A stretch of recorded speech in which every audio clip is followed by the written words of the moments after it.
Talk about heart attack sir. Heart attack దగ్గరికి వచ్చేసరికి చాలా మంది గ్యాస్ పెయిన్ కి యాక్చువల్ చెస్ట్ పెయిన్ కి మధ్యలో చాలా కన్ఫ్యూజ్ అవుతూ ఉంటారు. హార్ట్ అటాక్ వచ్చిన వెరీ ఫ్యూ మినిట్స్ లో వాళ్ళు టంగ్ కింద ఒక టాబ్లెట్ పెడతారు sir. What is the tablet?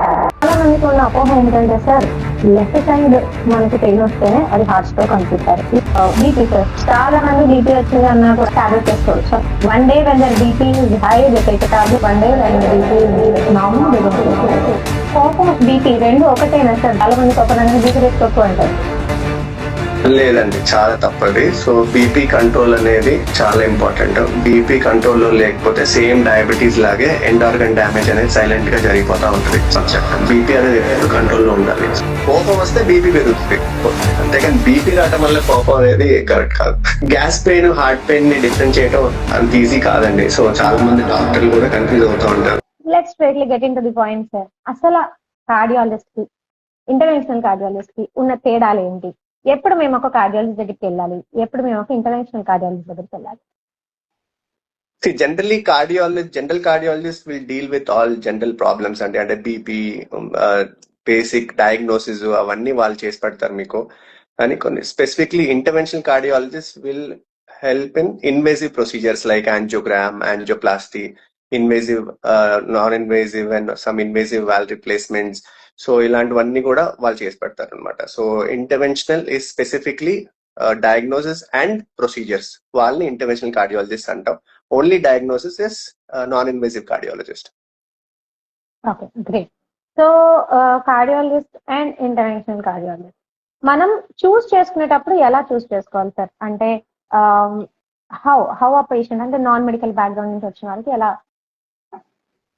Generally MD, DM చేసిన వాళ్ళందరూ ఇంటర్వెన్షనల్ కార్డియాలజిస్ట్లే ఉంటారండి. డిప్లొమా కార్డియాలజీ చేసిన వాళ్ళు ఏంటంటే only non invasive cardiology practice చేయడానికి వాళ్ళు అలౌడ్. సో ఎండి, డిఎం కార్డియాలజిస్ట్ అందరూ ఇంటర్వెన్షనల్ కార్డియాలజిస్ట్. వాళ్ళు జనరల్ డయాగ్నోసిస్ అండ్ ఇంటర్వెన్షన్స్ కూడా చేస్తారు. సో వాళ్ళు కొంచెం తక్కువ ఉంటారు కాబట్టి వాళ్ళని అలాంటి అవసరం ఉన్నప్పుడు వాళ్ళు స్పెసిఫిక్లీ చూస్ చేసుకోవాలి. అండ్ ఈ టైర్ 3 అండ్ విలేజ్ అలాంటి ఏరియాస్ లో కొన్ని invasive cardiologist and interventional cardiologist లేనప్పుడు ఈ నాన్ ఇన్వేజివ్ కార్డియాలజిస్ట్ కూడా మనం ఇనిషియల్ డయాగ్నోసిస్ వాటిలో హెల్ప్ చేయడానికి మనకి యూస్ఫుల్ ఉంటారు వాళ్ళు.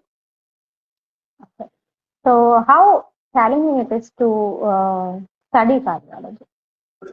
Again it's a 30 years effort and minimum of 30 years you have to sacrifice everything, and it is a proper dedication, and with passion only you can get through all this. Without passion and without dedication you can never cross that 30-year-old path of becoming a cardiologist. So proper cardiologist will come into practice only by age of 32, 33 age వచ్చేటప్పటికి వాళ్ళు main stream cardiologist అవుతారు. So I think at least 20 plus ఉంటే కానీ years of education you generally don't become a cardiologist. So that dedication is what really matters, and I had that passion for cardiology somehow because of so many events in the family and general population, and that gratification it gives you when you heal patients. So somehow that's always my passion, and I entered cardiology. Okay. So చదువుకోవడం వరకు ఒక ఎత్తు, coming to the practice ఎలా ఉంటుంది sir? How challenge it is for you mentally? Yeah, see, practice is stressful and it is satisfying. So again, like I told you, patient ని heart attack వచ్చి heal చేయటం, so వాళ్ళని immediate గా 2 days లో పంపించడం. So that is very satisfying to send patients home by saving there lifes. But again procedural issues, ఈ procedure లో dynamic ఉంటాయి అవన్నీ. సో కొంచెం స్ట్రెస్ ఉంటుంది, but I think ultimately end of the day you feel very good and you sleep well because of the satisfaction you get from the department, from cardiology. So definitely cardiology is something you feel that instant gratification when you heal somebody, when you get them out of danger and send them home safely, is really something gives some kick to the doctor. Yes, even general population కూడా cardiologist అనగానే ఒక mini దేవుళ్ళగా అనిపిస్తూ ఉంటారు మాకు. Because he's the person who is actually, అంటే ఇప్పుడు heart health అనేసరికల్లా కొంచెం భయం పడే ఒక సెక్టర్, అండ్ ఆల్సో కార్డియాలజిస్ట్ అనగానే ఒక మంచి ఇదిగా మనం రెస్పెక్ట్ చేసే ఒక ప్రొఫెషన్ కూడా. So yeah, and heart health ఎవరిని చూసినా సార్ హార్ట్ హెల్త్ అనేసరికి కొంచెం ఫియర్ మాంగరింగ్ గానే ఉంటారు. మన హార్ట్ హెల్త్ గురించి ఏదైనా ఒక పోస్ట్ పెట్టంగానే ఇట్ గోస్ వైరల్, ఒక రీల్ పెట్టంగానే it goes viral. Because of this reason చాలా మంది హార్ట్ హెల్త్ అనే ఒక తమ్ముని యూజ్ చేసి చాలా మాట్లాడుతూ ఉంటారు. Is it really that complex thing to maintain heart health, sir? No, again, see, recent కొన్ని కోవిడ్ తర్వాత సో ఈ young heart attacks and social media awareness తర్వాత హార్ట్ హెల్త్ అనేది కొంచెం ఫ్రెజైల్ అయింది, క్రిటికల్ అయిపోయిందండి. సో చాలా మంది మనం చూస్తున్నాం సోషల్ మీడియాలో సడన్ గా జిమ్ చేయడంతో చనిపోవటం, తో చనిపోవటం, దానివల్ల కొంచెం జనాలకి కొద్దిగా కాంప్లికేటెడ్ అయిపోయింది. But it's not that complicated. So once you do some basic things, so regular heart checkups, so me risk profile తెలుసుకోవటం, మీ ఫ్యామిలీ హిస్టరీ తెలుసుకోవటం, మీ ఫ్యామిలీలో సడన్ కార్డియక్ డెత్స్ ఏమైనా ఉంటే ముందు జాగ్రత్త పడడం, so just basic screening like congenital anomalies, so ఈ hypertrophic cardiomyopathy అంటాం, ఛానలోపతీస్ అంటాం, ఇలాంటి ఎలక్ట్రికల్ ప్రాబ్లమ్స్ అలాంటివి ఏమన్నా ఉన్నాయని చూసుకోవటం. 40 years దాటిన తర్వాత హార్ట్ బ్లాకేజెస్ ఏమైనా ఫామ్ అవుతున్నాయా, ఏమైనా డయాబెటీస్ ఇలాంటివన్నీ వస్తున్నాయా, అవన్నీ ఆ రెగ్యులర్ స్క్రీనింగ్ చేసుకుంటే మనకి మేజర్ ఇష్యూస్ ఏమి ఉండవండి. So it is just that you should know your body, know your family and just follow up with your doctor regularly. That will help you a lot, and anta complicated kaadu. So these basic things, if everybody can do it, so I think it's very easy. Okay. So ఇప్పుడు ఏదైతే young వాళ్ళు heart attacks వచ్చి లేదంటే heart failure జరిగి sports ఆడుతూ పడిపోవడం, లేకపోతే gym చేస్తూ పడిపోవడం, ఇదంతా కోవిడ్ వ్యాక్సినేషన్ కున్న ఒక సైడ్ ఎఫెక్ట్ గా చాలా మంది అంటున్నారు. ఇది ట్రూ? లేదండి, covid is an inflammatory condition అండి. సో బేసిక్లీ కోవిడ్ వైరస్ వల్ల చాలా బాడీలో ఇన్ఫ్లమేషన్, క్లాటింగ్ ఫ్యాక్టర్స్ డిస్టర్బ్ అవుతాయి. So covid virus itself is an inflammatory and prothrombotic state అంటాం దాన్ని. దానివల్ల ఈ హార్ట్ అటాక్స్ ఇవన్నీ జనరల్ గా ఎక్కువ వచ్చినాయి. కోవిడ్ వ్యాక్సిన్ వల్ల, so vaccine is almost similar to minor covid infection create చేస్తాం వితౌట్ ద ఎఫెక్ట్స్. సో దానివల్ల కోవిడ్ ఇన్ఫెక్షన్ అంత ఎక్స్ట్రా రిస్క్ ఏమి ఉండదు, కానీ కొంచెం మైనర్ రిస్క్ అయితే ఉంటుంది. సో ఎలా అయితే కోవిడ్ మనకి ఈ ప్రో ఇన్ఫ్లమేషన్ మనకి ప్రొడ్యూస్ చేస్తుందో, వ్యాక్సిన్ వల్ల దాంట్లో మచ్ లెస్సర్ లెవెల్లో కొంచెం ఇన్ఫ్లమేషన్ అనేది ప్రొడ్యూస్ చేస్తుంది. So that minor effect will be there, and but it is very rare. It is not that vaccination వేసుకుంటే అందరికీ ఏదో ప్రాబ్లం వస్తుందని ఏమి ఉండదు. It is just that some inflammatory state will be there for few weeks and that will persist. You have to be careful, that's it. అలా vaccine వల్లే heart attacks వస్తాయని rule ఏం లేదు. It is because of the covid which is the inflammatory state and prothrombotic state వల్ల తప్పితే vaccine వల్ల కాదు. So it is just public లో బాగా స్ప్రెడ్ అయింది ఏంటంటే వ్యాక్సిన్ వల్ల ఎక్కువ అవుతాయని. కోవిడే దాని టెండెన్సీ అలాంటిదండి. స్పెసిఫిక్ గా కోవిడ్ వ్యాక్సిన్ వల్ల అయితే కాదు, ఒకవేళ వచ్చేదన్నా ఒక 2-3 weeks లోనే ఏదైనా వచ్చి ఉండేది. ఒకవేళ అది కాదు, మీరు దాన్ని క్రాస్ చేస్తారంటే it is not merely because of Covid vaccine. Exactly, it's more of due to Covid related are vaccination వల్ల కొద్దిగా మైనర్ రిస్క్ ఉంటుంది. కొన్ని వ్యాక్సిన్స్ వల్ల మైనర్ సైడ్ ఎఫెక్ట్స్ రిపోర్ట్ చేశారు. టీటీఎస్ అని, థ్రాంబోసిస్ విత్ థ్రాంబోసైటోపినియా అని కొన్ని మైనర్ సైడ్ ఎఫెక్ట్స్, కొన్ని సైడ్ ఎఫెక్ట్స్ రేర్ గా 1 in 1 lakh అలా కనిపించినాయండి. బట్ మేజర్ స్టడీస్ లో కోవిడ్ వ్యాక్సిన్ కి హార్ట్ అటాక్స్ కి ఏమంత డైరెక్ట్ రిలేషన్షిప్ అయితే ఏం కనిపించట్లేదు. It is just the disease process which has cause that, but not vaccination per se which has cause the attacks. So సన్నగా ఉన్న వాళ్ళకి హార్ట్ స్ట్రోక్స్ రావు అని ఏమైనా ఉంటుందా సార్, లేదా వాళ్ళకు కూడా వచ్చే స్ట్రోక్ ఉంటుందా? లేదండి, ఇట్ ఈస్ అగైన్ ఎంత ఫిట్ గా ఉన్నా సరే మన జెనెటిక్ ప్రొఫైల్ సరిగా లేకపోతే, మన ఫ్యామిలీ జీన్స్ లో కొంచెం ప్రాబ్లం ఉంటే వాళ్ళల్లో హార్ట్ అటాక్ వచ్చే ఛాన్స్ ఉండొచ్చు. సో ఓన్లీ లావుగా ఉండే వాళ్ళకి, పెద్దగా ఉండే అంటే ఎక్కువ ఏజ్ ఉండే వాళ్ళకి వస్తుందని రూల్ ఏం లేదు. So it is 50% genetic and 50% risk factors. So ఈ modifiable risk factors like diabetes ఇవన్నీ, అంటే ఇవన్నీ జాగ్రత్తగా కేర్ఫుల్ గా చూసుకుంటే మనం అవన్నీ ప్రాపర్ ప్రికాషన్స్ తీసుకుని వాడిని కంట్రోల్లో పెట్టుకుంటే రావు. కానీ ఈ మనం అసలు డయాగ్నోసిస్ చెక్ చేయకుండా, మనం ఏమన్నీ టెస్టులు చేయకుండా అలా ఊరికే అలా ఉంటే సన్నగున్నా వస్తుంది. సో మెయిన్ థింగ్ ఏంటంటే 50% genetic and 50% your other risk factors like diabetes, cholesterol and hypertension. So మీరు చెప్పినట్టు ఉట్టి సన్నగా ఉండడానికి దానికి ఏం సంబంధం లేదు.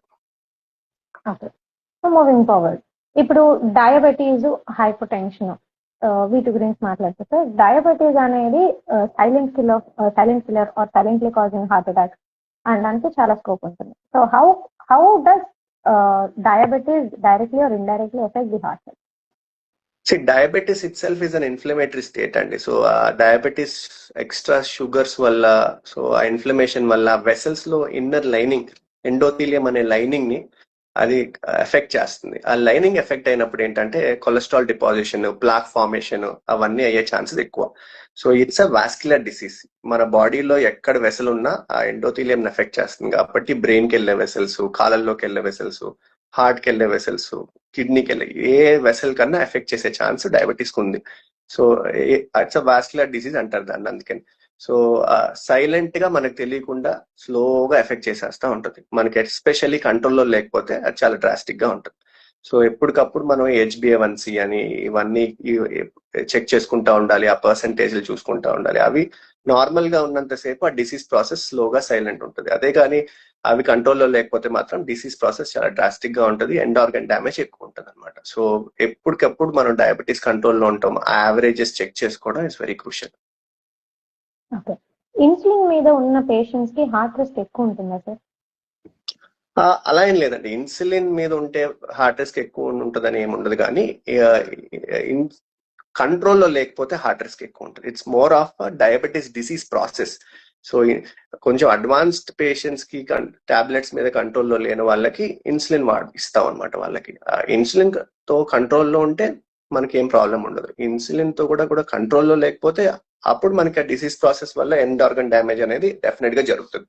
So it's doesn't depend on only tablet insulin అనేది ఉండదు. సో డిసీజ్ ప్రాసెస్ కంట్రోల్లో ఉందా లేదా అనేది చాలా crucial. So that is what matters. Okay. మీకు ఒకవేళ డయాబెటీస్ ఉన్నా సరే, if your diabetes is under control and మీరు కనుక ప్రాపర్ లైఫ్ స్టైల్స్ మెయింటైన్ చేయగలిగితే అంత మేజర్ ఎండ్ ఆర్గన్ డ్యామేజ్ మాత్రం మీకు ఏది ఉండదు. ఒకవేళ అది కంట్రోల్ లేకపోతే then you might be correct. Exactly. Moving towards BP sir, చాలా మంది బీపీ వచ్చింది అన్నా కూడా టాబ్లెట్స్ వేసుకోరు. సొరకాయ జ్యూస్ తాగడము, లేకపోతే ఇదేమంటారు బుడిది గుమ్మడికాయ జ్యూస్ తాగడం, ఇలాంటివి ఏవో తాగేసి దే ఫీల్ లైక్ నా బీపీ కంట్రోల్లోకి అయిపోయింది అని అనుకుంటూ ఉంటారు. One day when their BP is high, they take a tablet. One day when the BP is normal, they don't take a tablet. Is it right to do that way? లేదండి, చాలా తప్పది. So BP control అనేది చాలా important. BP కంట్రోల్లో లేకపోతే same diabetes లాగే end organ damage అనేది silent గా జరిగిపోతా ఉంటుంది. So BP control is really crucial. So మనం ఎక్కువ ఉన్నప్పుడు వేసుకోవటం, తక్కువ ఉన్నప్పుడు వేసుకోకపోవటం అనేది అసలు చాలా తప్పు కాన్సెప్ట్. బీపీ అనేది ఎప్పుడు కంట్రోల్లో ఉండాలి. సో ఎప్పుడు పెరుగుతుంది, నిద్రపోయినప్పుడు పెరగచ్చు, ఏ టైంలో పెరుగుతుంది అనేది మన కంట్రోల్లో ఉండదు. సో బీపీ అనేది ఎప్పుడు స్టేబుల్ గా ఉండటం చాలా ఇంపార్టెంట్. బీపీ వల్ల ప్లాక్ రప్చర్స్ అవటం, ఎండ్ ఆర్గన్ డ్యామేజ్ అవటం చాలా కామన్ గా జరుగుతూ ఉంటాయి. సో రెగ్యులర్ గా వేసుకోవడం అనేది చాలా క్రూషియల్. సో కోపం బీపీ రెండు ఒకటేనా sir? This is general question. చాలా మంది కోపం అనగానే బీపీ తెచ్చుకోకు అంటారు. కోపం బీపీ రెండు ఒకటేనా సార్, లేకపోతే డిఫరెన్స్? లేదండి. సో బేసిక్లీ కోపం వస్తే బీపీ పెరుగుతుంది. సో అంతేగాని బీపీ వస్తే కోపం పెరుగుతుంది అనేది కాన్సెప్ట్ కరెక్ట్ కాదు. So any stress, any anxiety, any stressful event will push your BP up temporary, physiological గా పెరుగుతుంది. సో దానివల్ల బీపీ షూట్ అవుతుంది, మళ్ళీ కొద్దిగా సెటిల్ అవగానే తగ్గిపోతుంది. అంతేగాని బీపీ రావటం వల్ల కోపం అనేది కరెక్ట్ కాదు. సో ఇప్పుడు డయాబెటీస్ ఇలాంటి ఉన్న వాళ్ళు సార్ కాకరకాయ జ్యూస్ తాగడం, లేకపోతే మెంతులు తినడం, లేకపోతే వీట్ గ్రాస్ తాగడం, ఇలాంటివి చేసి they skip their medicines. Will that really help control the diabetes? Again it will give some effect with medicines. అంతేగాని ఇది ఒక్కటే డయాబెటీస్ ని కంట్రోల్ చేస్తుంది అంటాం మాత్రం కరెక్ట్ కాదు. సో చాలా dangerous. So it is synergistic effect. So దాంతో పాటు మనం ఇవి కూడా తీసుకుంటే ఎంతో కొంత హెల్ప్ చేయొచ్చు. బట్ డయాబెటీస్ టాబ్లెట్లు మానేసి ఇది ఒక్కదాంతో కంట్రోల్ అయినది అవ్వదు. So very initial pre diabetes stage లో అలాంటివి లైఫ్ స్టైల్ చేంజెస్ వాడుకోవచ్చు. కానీ ఒక్కసారి డయాబెటీస్ ఎస్టాబ్లిష్ అయిపోయిన తర్వాత ప్యూర్లీ లైఫ్ స్టైల్లో, లేదంటే purely some juice powder, online చాలా మంది ఈ మధ్యన ఈ పౌడర్లు ఇవన్నీ అమ్ముతున్నారు, పౌడర్లతో క్లియర్ చేసేస్తా, చాలా తప్పండి. సో ఆ పౌడర్స్ తో వీటితో డయాబెటీస్ అనేది కంట్రోల్ అవ్వదు. It is just additive effect or synergistic effect, అంతేగాని అదొక్కటే ట్రీట్మెంట్ అనేది కరెక్ట్ కాదు. ఓకే. సో ఇప్పుడు చిన్నపిల్లల్లో కూడా మనకి డయాబెటీస్ చూస్తుంటాం సార్, టైప్ 1 డయాబెటీస్. సో ఇలా టైప్ 1 డయాబెటీస్ తో ఉన్న వాళ్ళకి హార్ట్ హెల్త్ రిస్క్ ఎక్కువ ఉంటుందా సార్? హార్ట్ అవునండి. Attack. So exactly. So type 1 diabetes అనేది చిన్నప్పటి నుంచే చాలా డిసీజ్ ప్రాసెస్ అనేది స్టార్ట్ అయిపోద్దండి. సో సో అంటే ఆల్మోస్ట్ ఎర్లీగా 20s లోనో లేదంటే ఇంకా తక్కువలో కూడా వాళ్ళకి టైప్ 1 డయాబెటీస్ అంటాం అనమాట. సో ఈ ఎండోథీలియం డ్యామేజ్ అని ఇందాక చెప్పాను కదా, ఆ ఎండోథీలియల్ డ్యామేజ్ అనేది కంటిన్యూస్ గా జరుగుతూ ఉంటది. వాళ్ళ ఇన్సులిన్ రిక్వైర్మెంట్స్ ఎక్కువ ఉంటాయి. సో ఓవరాల్ ఇన్సులిన్ వాడి వాడి ఇన్సులిన్ రెసిస్టెన్స్ వచ్చేస్తుంది. సో ఈ షుగర్స్ కంట్రోల్ చేయడం అంత ఈజీ అవ్వదు వాళ్ళలో. సో ఆ chronic damage, end organ damage వాళ్ళలో చాలా కామన్ గా చూస్తాం. సో షుగర్స్ ఎస్పెషల్లీ కంట్రోల్ లేకపోతే ఇంకా ఫాస్ట్ గా కనిపిస్తాయి. ఓకే. సో ఇలాంటి వాళ్ళు తీసుకోవాల్సిన జాగ్రత్తలు ఏంటి సార్? రెగ్యులర్ ఒకవేళ చెకప్స్. టైప్ 1 డయాబెటీస్ ఉంది, టైప్ 1 డయాబెటీస్ ముందు నుంచి చిన్నతనం నుంచి ఉంది, వాళ్ళు హార్ట్ హెల్త్ సెక్యూర్ చేసుకోవడానికి తీసుకోవాల్సిన జాగ్రత్త. అంతే అండి, అగ్రెసివ్ మేనేజ్మెంట్ అండి. షుగర్స్ చాలా అగ్రెసివ్ గా కంట్రోల్ చేయాలి. HbA1c 7.5 కన్నా తక్కువ మెయింటైన్ చేయాలి. LDLs ఎప్పటికప్పుడు తక్కువలో less than 70 or less than 50 maintain చేసుకుంటే మంచిది. లైఫ్ స్టైల్ అనేది రెగ్యులర్ గా ఫిట్నెస్ మెయింటైన్ చేసుకోవాలి, వాకింగ్ చేసుకోవాలి. సో ఇలాంటి life style changes, dietary changes, aggressive cholesterol management and HbA1c, average sugars, ఇవన్నీ జాగ్రత్త కంట్రోల్ చేసుకుంటే వాళ్ళకి కూడా ఏం అవ్వదండి. సో ఇవి కంట్రోల్లో లేకపోతే ప్రాబ్లం వస్తుంది. సో మీకు కనుక ఒక టైప్ 1 ఉన్నా సరే, if you're maintaining appropriate lifestyle and all the other factors like diabetes కానీ, హైపర్ టెన్షన్ కానీ, కొలెస్ట్రాల్ అండ్ ట్రైగ్లిసరైడ్స్ ఇలాంటివన్నీ కంట్రోల్లో ఉన్నంత వరకు you're not much at risk. Exactly అండి. అంటే మెయిన్ కంట్రోల్ ఉండటం ఇంపార్టెంట్. మీకు డిసీజ్ వచ్చిందా లేదా అనేది కాకుండా అది కంట్రోల్లో పెట్టుకోవడం చాలా క్రూషియల్. కంట్రోల్లో పెట్టుకున్నంత కాలం డిసీజ్ అనేది మీకు ఎండ్ ఆర్గన్ డ్యామేజ్ వరకు వెళ్ళకపోవచ్చు. సో చాలా రేర్. కంట్రోల్లో లేకపోతే మాత్రం డెఫినెట్ గా ఏదో ఒక ఎఫెక్ట్ లాంగ్ టర్మ్ లో కనిపిస్తుంది. సో ఇప్పుడు ఈ డయాబెటీస్, బీపీ అయిపోయిన తర్వాత సార్ మోస్ట్లీ చాలా మందికి ఇంకా ఉండేది కొలెస్ట్రాల్ అండ్ ట్రైగ్లిసరైడ్స్. ఒకవేళ ఈ ప్రాబ్లమ్స్ డిటెక్ట్ అయినాయి అనుకోండి సార్, ఎలా ఒక పర్సన్ ఎలాగా చూడాలి? అంటే దీన్ని ఒక లైఫ్ స్టైల్ మోడిఫికేషన్ తోటే తన కొలెస్ట్రాల్ అండ్ ట్రైగ్లిసరైడ్స్ ని హ్యాండిల్ చేయొచ్చా, లేదు కంపల్సరీ ఇంటర్వెన్షనల్ మెడిసిన్స్ మనకు అవసరం పడతాయా? అది డిపెండ్స్ అండి. అగైన్ మీ రిస్క్ ప్రొఫైల్. సో మీ ఫ్యామిలీ హిస్టరీలో స్ట్రాంగ్ ఫ్యామిలీ హిస్టరీ ఉండి, మీ మీ ఫ్యామిలీలో చాలా మందికి హార్ట్ ప్రాబ్లమ్స్ ఉండి, సడన్ కార్డియాక్ డెత్స్ ఉండే వాళ్ళు కొద్దిగా అగ్రెసివ్ గా మేనేజ్ చేసుకోవాలి. వాళ్ళల్లో కొలెస్ట్రాల్స్, LDLs ఇవన్నీ, ట్రైగ్లిసరైడ్స్ చాలా జాగ్రత్తగా అగ్రెసివ్ గా మేనేజ్ చేసుకుంటే మంచిది. అదే ఏం స్ట్రాంగ్ ఫ్యామిలీ హిస్టరీ లేకపోతే, లేదంటే అంత ఫ్యామిలీలో అంత రిస్క్ లేకపోతే, సో వాళ్ళల్లో కొంచెం లైఫ్ స్టైల్ చేంజెస్ స్టార్ట్ చేసి స్లోగా ఎప్పటికప్పుడు ఎక్స్కలేట్ చేసుకుని అవసరమైతే ఫ్యూ మంత్స్ తర్వాత టాబ్లెట్ స్టార్ట్ చేయడం అలా చేసుకోవచ్చు. అదే స్ట్రాంగ్ ఫ్యామిలీ హిస్టరీ ఉండి చాలా మంది ఫ్యామిలీస్ లో డెత్స్ అయిన వాళ్ళల్లో ముందు నుంచే అగ్రెసివ్ మేనేజ్మెంట్ చేసుకుని LDL ఎంత తక్కువ పెట్టుకుంటే అంత మంచిది. ఓకే. సో ఇఫ్ సపోజ్ ఒక పర్సన్ సార్ ముందు నుంచి ఫ్యామిలీ హిస్టరీ ఏవో ఉన్నాయి, but this person is not get affected, so ఇలాంటి ఒక ఫ్యామిలీ హిస్టరీ ఉన్న ఒక పర్సన్ ఫ్రీక్వెంట్ గా చేయించుకోవాల్సిన స్క్రీనింగ్ ఏంటి sir with regards to heart health? Yeah, so basic test starts with ECG echo అండి. సో ఈ ECG ఎకో అనేది కంపల్సరీ ఎవ్రీ ఇయర్ ఒకసారి 30 దాటితే ఎవ్రీ ఇయర్ 1-2 years అనేది కంపల్సరీ చేయించుకోవాలి. 35 years దాటితే థ్రెడ్మిల్ టెస్ట్ కూడా అట్లీస్ట్ 1-2 years ఒకసారి చేయించుకోవాలి.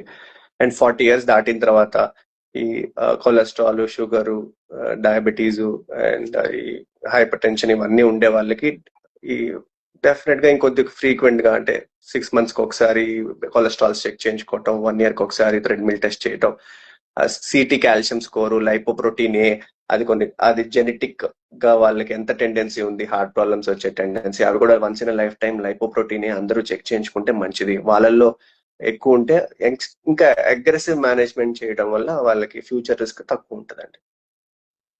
ఓకే. సో వీటితో పాటు ఈ ఈ రకాలైన స్క్రీనింగ్స్ చేయించుకుంటూ what are the other important precautions that the person has to be taking? Same అండి, మన lifestyle and whatever you eat. So మీరు రోజు తినే దాంట్లో మీరు తీసుకునే కార్బ్స్ కానీ అవన్నీ బ్యాలెన్స్డ్ గా తీసుకోవాలి. బ్యాడ్ ఫ్యాట్స్, ట్రాన్స్ ఫ్యాట్స్ అంటాం, ఈ డాల్డా, వనస్పతి, ఇలాంటి bad oils, outside food, used oils, ఇలాంటి ఓవరాల్ మన లైఫ్ స్టైల్లో అవన్నీ కొంచెం అవాయిడ్ చేస్తే మంచిది. అండ్ రెగ్యులర్ గా అట్లీస్ట్ వీక్లీ ఒక 150 minutes of exercise, aerobic exercise, balanced exercise అంటాం. బ్యాలెన్స్డ్ అంటే aerobic exercise like walking, running, cycling, దాంతోపాటు resistance based exercise and yoga, stress management కోసం. సో ఇవన్నీ మూడు కలిపి ఒక balanced exercise routine, regular lifestyle, dietary patterns, ఇవన్నీ జాగ్రత్తగా చూసుకొని యాన్యువల్ హెల్త్ చెకప్స్ చేసుకుంటే అండ్ మనకి ఫ్యూచర్ లో వచ్చే ప్రాబ్లమ్స్ కానీ ఎండ్ ఆర్గన్ డ్యామేజ్ కానీ అయ్యే ఛాన్సెస్ తక్కువ ఉంటాయండి. ఓకే. సో ఎవరైతే క్రాష్ డైట్స్ చేస్తారో సార్, వెయిట్ ఎక్కువ ఉన్నాను, డాక్టర్ వెయిట్ తగ్గమన్నారు, so these people will opt for crash diets. So ఎవరైతే క్రాష్ డైట్స్ చేస్తారో లేకపోతే కొద్ది కాలం పాటు ఈ క్రాష్ డైట్ చేసి ఆపేస్తారో వాళ్ళకి హార్ట్ హెల్త్ రిస్క్ ఏమైనా ఉంటుందా? క్రాష్ డైట్ అనేది ఇట్స్ నెవర్ గుడ్ అండి. సో సడన్ గా హార్ట్ మీద చాలా స్ట్రెయిన్ ఉంటుంది. So it's never good for heart patients and never good for anybody. So ఏదన్నా స్లో అండ్ గ్రాడ్యువల్ గా చేయడం అనేది అది కరెక్ట్ పద్ధతి. సో సడన్ గా చేస్తే ఏంటంటే హార్ట్ రేట్స్ పెరగటం, బీపీస్ పెరగటం, హార్ట్ మీద స్ట్రెయిన్ అవ్వటం. సో సడన్ గా ఏంటంటే ఫుడ్ ప్యాటర్న్ సరిగా లేకపోవటం వల్ల ఓవరాల్ బాడీ స్ట్రెయిన్, ఇన్ఫ్లమేషన్, ఇవన్నీ హార్ట్ కి మంచిది కాదండి. So overall sudden strain on the heart is never good. So అలా that is to be avoided. ఒక ప్రాపర్ ప్రొఫెషనల్ డైటీషియన్ కలవటం, దాన్ని ఎలా ప్లాన్ చేసుకోవటం, ఎలా సబ్స్టిట్యూట్ చేసుకోవాలి, మనం తినే ఫుడ్ ని ఎలా బెటర్ ఫుడ్స్ తో సబ్స్టిట్యూట్ చేసుకోవాలి, ఒక ప్రాపర్ ప్రోటీన్ అనేది ఎక్సర్సైజ్ ఎలా చూసుకోవాలి, that is the right way to lose weight. Sudden గా చేసేవి మళ్ళీ సడన్ గానే గెయిన్ అవుతాం, చేసేటప్పుడు కూడా ఇబ్బందులు వస్తూ ఉంటాయి. So it's better we go through a proper pattern. So never ఈ సడన్ షార్ట్ కట్స్ అనేది మంచిది కాదు జీవితంలో. ఓకే. సో నెలకి ఎన్ని కిలోస్ తగ్గితే హెల్దీ సార్? సో జనరల్లీ మేము 3 to 4 kilos చెప్తామండి. So if you can do a proper job, మంచిగా డైట్ చేసి ఎక్సర్సైజ్ చేసి ఇలా చేసే వాళ్ళకి 3 kilos is not bad, it's very easy. So అదొక మంచి పద్ధతిలో అది తగ్గే విధానం చాలా మెథడ్స్ ఉన్నాయి. డైట్ కానీ ఒక 1500 క్యాలరీ డైట్, 1200 క్యాలరీ డైట్స్, అలా డైట్స్ తీసుకుని మనం తినే ఫుడ్స్ ని ఆల్టర్నేటివ్ బెటర్ ఫుడ్స్ తో రిప్లేస్ చేసి ఎక్సర్సైజ్ చేస్తే సో ఒక 3-4 kilos is not very difficult monthly. That is the safe way to reduce your weight. Egg yolks తినటం వల్ల కొలెస్ట్రాల్ పెరుగుతుందని చాలా మంది భయపడతా ఉంటారు. ఎగ్ యోక్స్ నిజంగా తినొచ్చా సార్? యా, ఎగ్ యోక్ లో కొంచెం కొలెస్ట్రాల్ డెఫినెట్లీ ఉంటుందండి, కానీ అది అవాయిడ్ చేయాల్సిన అవసరం లేదు. కొలెస్ట్రాల్ ఉన్నాళ్ళు సో కొద్దిగా జాగ్రత్తగా చూసుకుని తినాలి. ప్రతిసారి ఎగ్ తిన్నప్పుడు అన్నిసార్లు ఎగ్ తినాల్సిన అవసరం లేదు. వైట్ తిని egg weekly once or twice తింటే తప్పలేదు. But every time every day whole yolk and whole egg cholesterol ఉన్నాళ్ళు అవాయిడ్ చేయడం better. Okay. Once in a while or one egg yolk is okay, but not more than that. Yes. Okay. Yes. Perfect. So, ఇప్పుడు ఒక person కనుక exercise regimen చేయాలి అని అనుకుంటున్నారు అనుకోండి, వాళ్ళ ఎక్సర్సైజ్ రెజిమెన్ లో if suppose already pre existing cardiac related ఏదైనా ఇంటర్వెన్షన్ జరిగినా, స్టంట్ వేసినా, బైపాస్ జరిగినా, లేకపోతే ఏదైనా జరిగినా, వాళ్ళు కార్డియో ఎక్సర్సైజెస్ చేయటం నిజంగా is it safe? Will that help or will that advise చేస్తారు? Yeah, initially first few days rest తీసుకోమని చెప్తామండి. ఇనిషియలీ యాంజియోప్లాస్టీ అయిన ఒక 2 weeks అలా కొంచెం రెస్ట్ తీసుకోమని చెప్తాం. సో స్లోలీ 2 weeks తర్వాత నుంచి గ్రాడ్యువల్ ఎక్సర్సైజెస్ స్లోగా బిల్డప్ చేసి then back to normal. Next few weeks లో you can be back to normal. So first few weeks కొంచెం రెస్ట్ లో ఉండి అండ్ స్లోగా గ్రేడెడ్ గా ఎక్సర్సైజ్ స్టార్ట్ చేయడంలో తప్పలేదు. And they have to do it. So exercise చేయడం వల్ల హార్ట్ కి మంచిది ఇన్ఫాక్ట్. సో యాంజియోప్లాస్టీ అయితే ఎక్సర్సైజ్ చేయకూడదు, మనం రన్నింగ్ చేయకూడదు, లేదంటే బైపాస్ అయితే అలా చేయకూడదు అని ఏం లేదు. In fact they have to get back to their routine and they have to be more active. So that gives some protection to the heart in the future. మళ్ళీ రికరెంట్ ఈవెంట్స్ రాకుండా ఉండాలి అంటే మాత్రం డెఫినెట్ గా ఎక్సర్సైజ్ ప్యాటర్న్ అనేది స్లోగా graded గా start చేయడం కరెక్ట్ అండి. ఓకే. సో ఎవరైతే సరే వాళ్ళకి ఆల్రెడీ ప్రొసీజర్ జరిగినా భయపడాల్సిన అవసరం లేదు. స్లోగా and proper guidance you can actually start doing your workout and స్లోగా గ్రాడ్యువల్ గా మీరు ఇంప్రూవైజ్ చేసుకోవాలి. Health it will adversely affect your health, right? Okay sir. So moving towards screening sir, అంటే ఇప్పుడు 30 years వరకు ఎలాంటి స్క్రీనింగ్ చేసుకోవాలి? పోస్ట్ 30 to 60 మేము ఎలాంటి జాగ్రత్తలు తీసుకోవాలి? పోస్ట్ 60 అంటే తర్వాత 60 తర్వాత ఎల్డర్లీ పీపుల్ ఎలాంటి జాగ్రత్తలు తీసుకోవాలి విత్ రిగార్డ్స్ టు స్క్రీనింగ్? అంటే రెగ్యులర్ గా సేమ్ మీకున్న రిస్క్ ఫ్యాక్టర్స్ అవన్నీ కంట్రోల్లో ఉన్నాయా చూసుకోవాలి. సో ఉన్న డయాబెటీస్ అవన్నీ కంట్రోల్లో ఉన్నాయా, కొలెస్ట్రాల్స్ ఎలా ఉన్నాయో అవన్నీ చెక్ చేసుకుంటూ ఉండాలి. యాన్యువల్ హెల్త్ చెకప్స్ చేసుకుంటే చాలండి. స్పెసిఫిక్లీ అవన్నీ ఎక్స్ట్రాగా వేరే టెస్ట్లు ఏం అవసరం లేదు. కొంతమందిలో సింటమ్స్ ఉంటే వాళ్ళల్లో కొంచెం ఎక్స్ట్రా టెస్ట్, కొంతమందిలో సిటీ యాంజియోగ్రామ్ సజెస్ట్ చేస్తాం. ఏమైనా సింటమ్స్ ఉంటే ఏమైనా టీఎంటీ పాజిటివ్ వచ్చినా అలాంటివి ఏమైనా ప్రాబ్లమ్స్ ఉంటే ముందు జాగ్రత్తగానే మనం బ్లాక్స్ ఏమైనా ఉంటే ఐడెంటిఫై చేసుకుని జాగ్రత్తగా దాన్ని హార్ట్ అటాక్ ముందే మనం డయాగ్నోస్ చేసుకోవడం మంచిది. సో ఇలాంటి సింటమ్స్ ఏమైనా ఉంటే రిపోర్ట్ చేయాలి and regular annual health checkups చేసుకోవాలి. దాంట్లో ఏమైనా ప్రాబ్లమ్స్ ఉంటే దాన్ని రెక్టిఫై చేసుకోవాలి. సో అండ్ రెగ్యులర్ గా వాకింగ్ చేయటం, యాక్టివ్ గా ఉండటం, సో డైటరీ జస్ట్ జాగ్రత్తగా చూసుకోవటం, సింపుల్ అందరూ పాటించేవే. అండ్ ఏమైనా కొత్త సింటమ్స్ ఉంటే మాత్రం రిపోర్ట్ చేయాలి. సో అలాంటి సింటమ్స్ ఏమైనా హార్ట్ రిలేటెడ్ సింటమ్స్ ఉన్నా, కొత్తగా బ్రెత్లెస్నెస్ వచ్చినా, ఇంతకు ముందు చేయలేని పని అంటే చేయగలిగిన పని ఇప్పుడు చేయలేకపోవటం, అలాంటిది ఏమన్నా ఉన్నా కూడా you have to report it the doctor that I'm not able to walk like previously, ఇంతకు ముందు చేయగలిగిన మెట్లు ఎక్కలేకపోతున్నాను, అలాంటివి ఏమన్నా న్యూ సింటమ్స్ అలాంటివి రిపోర్ట్ చేస్తే it's easier to diagnose early before some major heart attacks. Okay, so let's talk about heart attack sir. Heart attack దగ్గరికి వచ్చేసరికి చాలా మంది గ్యాస్ పెయిన్ కి యాక్చువల్ చెస్ట్ పెయిన్ కి మధ్యలో చాలా కన్ఫ్యూజ్ అవుతూ ఉంటారు. So how can someone understand what is a gas pain and what is a chest pain? Yeah, again, see, gas pain heart pain ని డిఫరెంట్ చేయడం అంత ఈజీ కాదండి. సో చాలా మంది డాక్టర్లు కూడా కన్ఫ్యూజ్ అవుతా ఉంటారు. సో కొన్ని సింపుల్ థింగ్స్ నేను చెప్పేది ఏంటంటే, హార్ట్ పెయిన్ అనేది చాలా డిఫ్యూజ్ పెయిన్ అండి. సో ఇక్కడ కానీ అలా చేత్తో పెట్టి కనిపించే నొప్పి కాదు. ఇది ఒక డిఫ్యూజ్ పెయిన్ అంటే ఇలా ఎవరో మన మీద ఎక్కి కూర్చున్నట్టు ఒక క్రషింగ్ పెయిన్. సో మెడలోకి వెళ్ళటం, చేతిలోకి వెళ్ళటం, బ్యాక్ లోకి వెళ్ళటం, సో అలాంటి రేడియేటింగ్ ఫ్యాక్టర్స్ కానీ, స్వెట్టింగ్ కానీ, కొద్దిగా ఆయాసపడ్డం కానీ, అలాంటి సింటమ్స్ ఉంటే it's more of heart related pain లాగా అనుకోవచ్చు. సో ఎంతో కొంత అసోసియేటెడ్ సింటమ్స్ ఉండాలన్నమాట. అంటే కొంచెం స్వెట్టింగ్, అంటే ఇంతకు ముందు కన్నా ఇంకా ఎక్కువ ఇంటెన్సిటీ రావటం, అలాంటి దాని టైప్ ఆఫ్ పెయిన్ కొద్దిగా డిఫరెంట్గా ఉంటాం.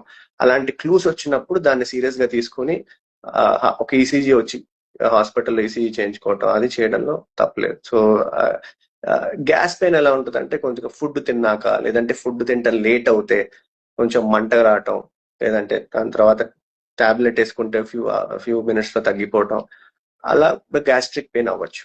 సో మోర్ ఆఫ్ కొంచెం ఫుడ్ అటు ఇటు తినకపోయినా వస్తుంది, తిన్నా వస్తుంది. బయట ఫుడ్ తింటే, ఆయిల్ ఫుడ్ తింటే, కారం తిన్నప్పుడు వచ్చే పెయిన్ కొంచెం gas related pain, more of food related అవ్వచ్చు. But any pain which is new onset అంటే సంథింగ్ డిఫరెంట్, కొత్త రకమైన నొప్పి, చాలా డిఫరెంట్ గా ఉంది, చెమటలు వస్తున్నాయి, ఆయాస పడుతున్నారు అంటే డెఫినెట్ గా ఒక ఈసీజీ తీయించుకోవాలి. ఓకే, ఈసీజీతో పాటుగా బ్లడ్ టెస్ట్ ఉంటుంది కదా sir, what is that blood test? Yeah, so blood test heart protein అండి, ట్రోపోనిన్ అనే టెస్ట్ ఉంటుంది. హార్ట్ మసిల్ లో ఒక ప్రోటీన్ ఉంటుంది, ట్రోపోనిన్. సో ఆ ట్రోపోనిన్ జనరల్లీ బ్లడ్ లో ఉండదు. సో ఆ బ్లడ్ లో డిటెక్ట్ అయింది అంటే కొంచెం మైనర్ అటాక్ కానీ మేజర్ అటాక్ కానీ డెఫినెట్లీ ఉండొచ్చే ఛాన్సెస్ ఎక్కువ ఉంటాయి. సో ఆ ఎప్పుడన్నా అలాంటి డౌట్ ఉన్నప్పుడు ఎమర్జెన్సీ నైట్ లో ఎప్పుడన్నా మీకు పెయిన్ వస్తే ఒక ఈసీజీ, ఒక ట్రోపోనిన్ టెస్ట్ చేయించుకుంటే ఫ్యూచర్ లో అంటే అది హార్ట్ ప్రాబ్లమా కాదా, అసలు అది ఇమీడియట్ గా దానికి ఏమైనా చేయాలా, యాంజియోగ్రామ్ చేయాలా అనేది మనకి డాక్టర్కి ఒక ఐడియా వస్తుంది.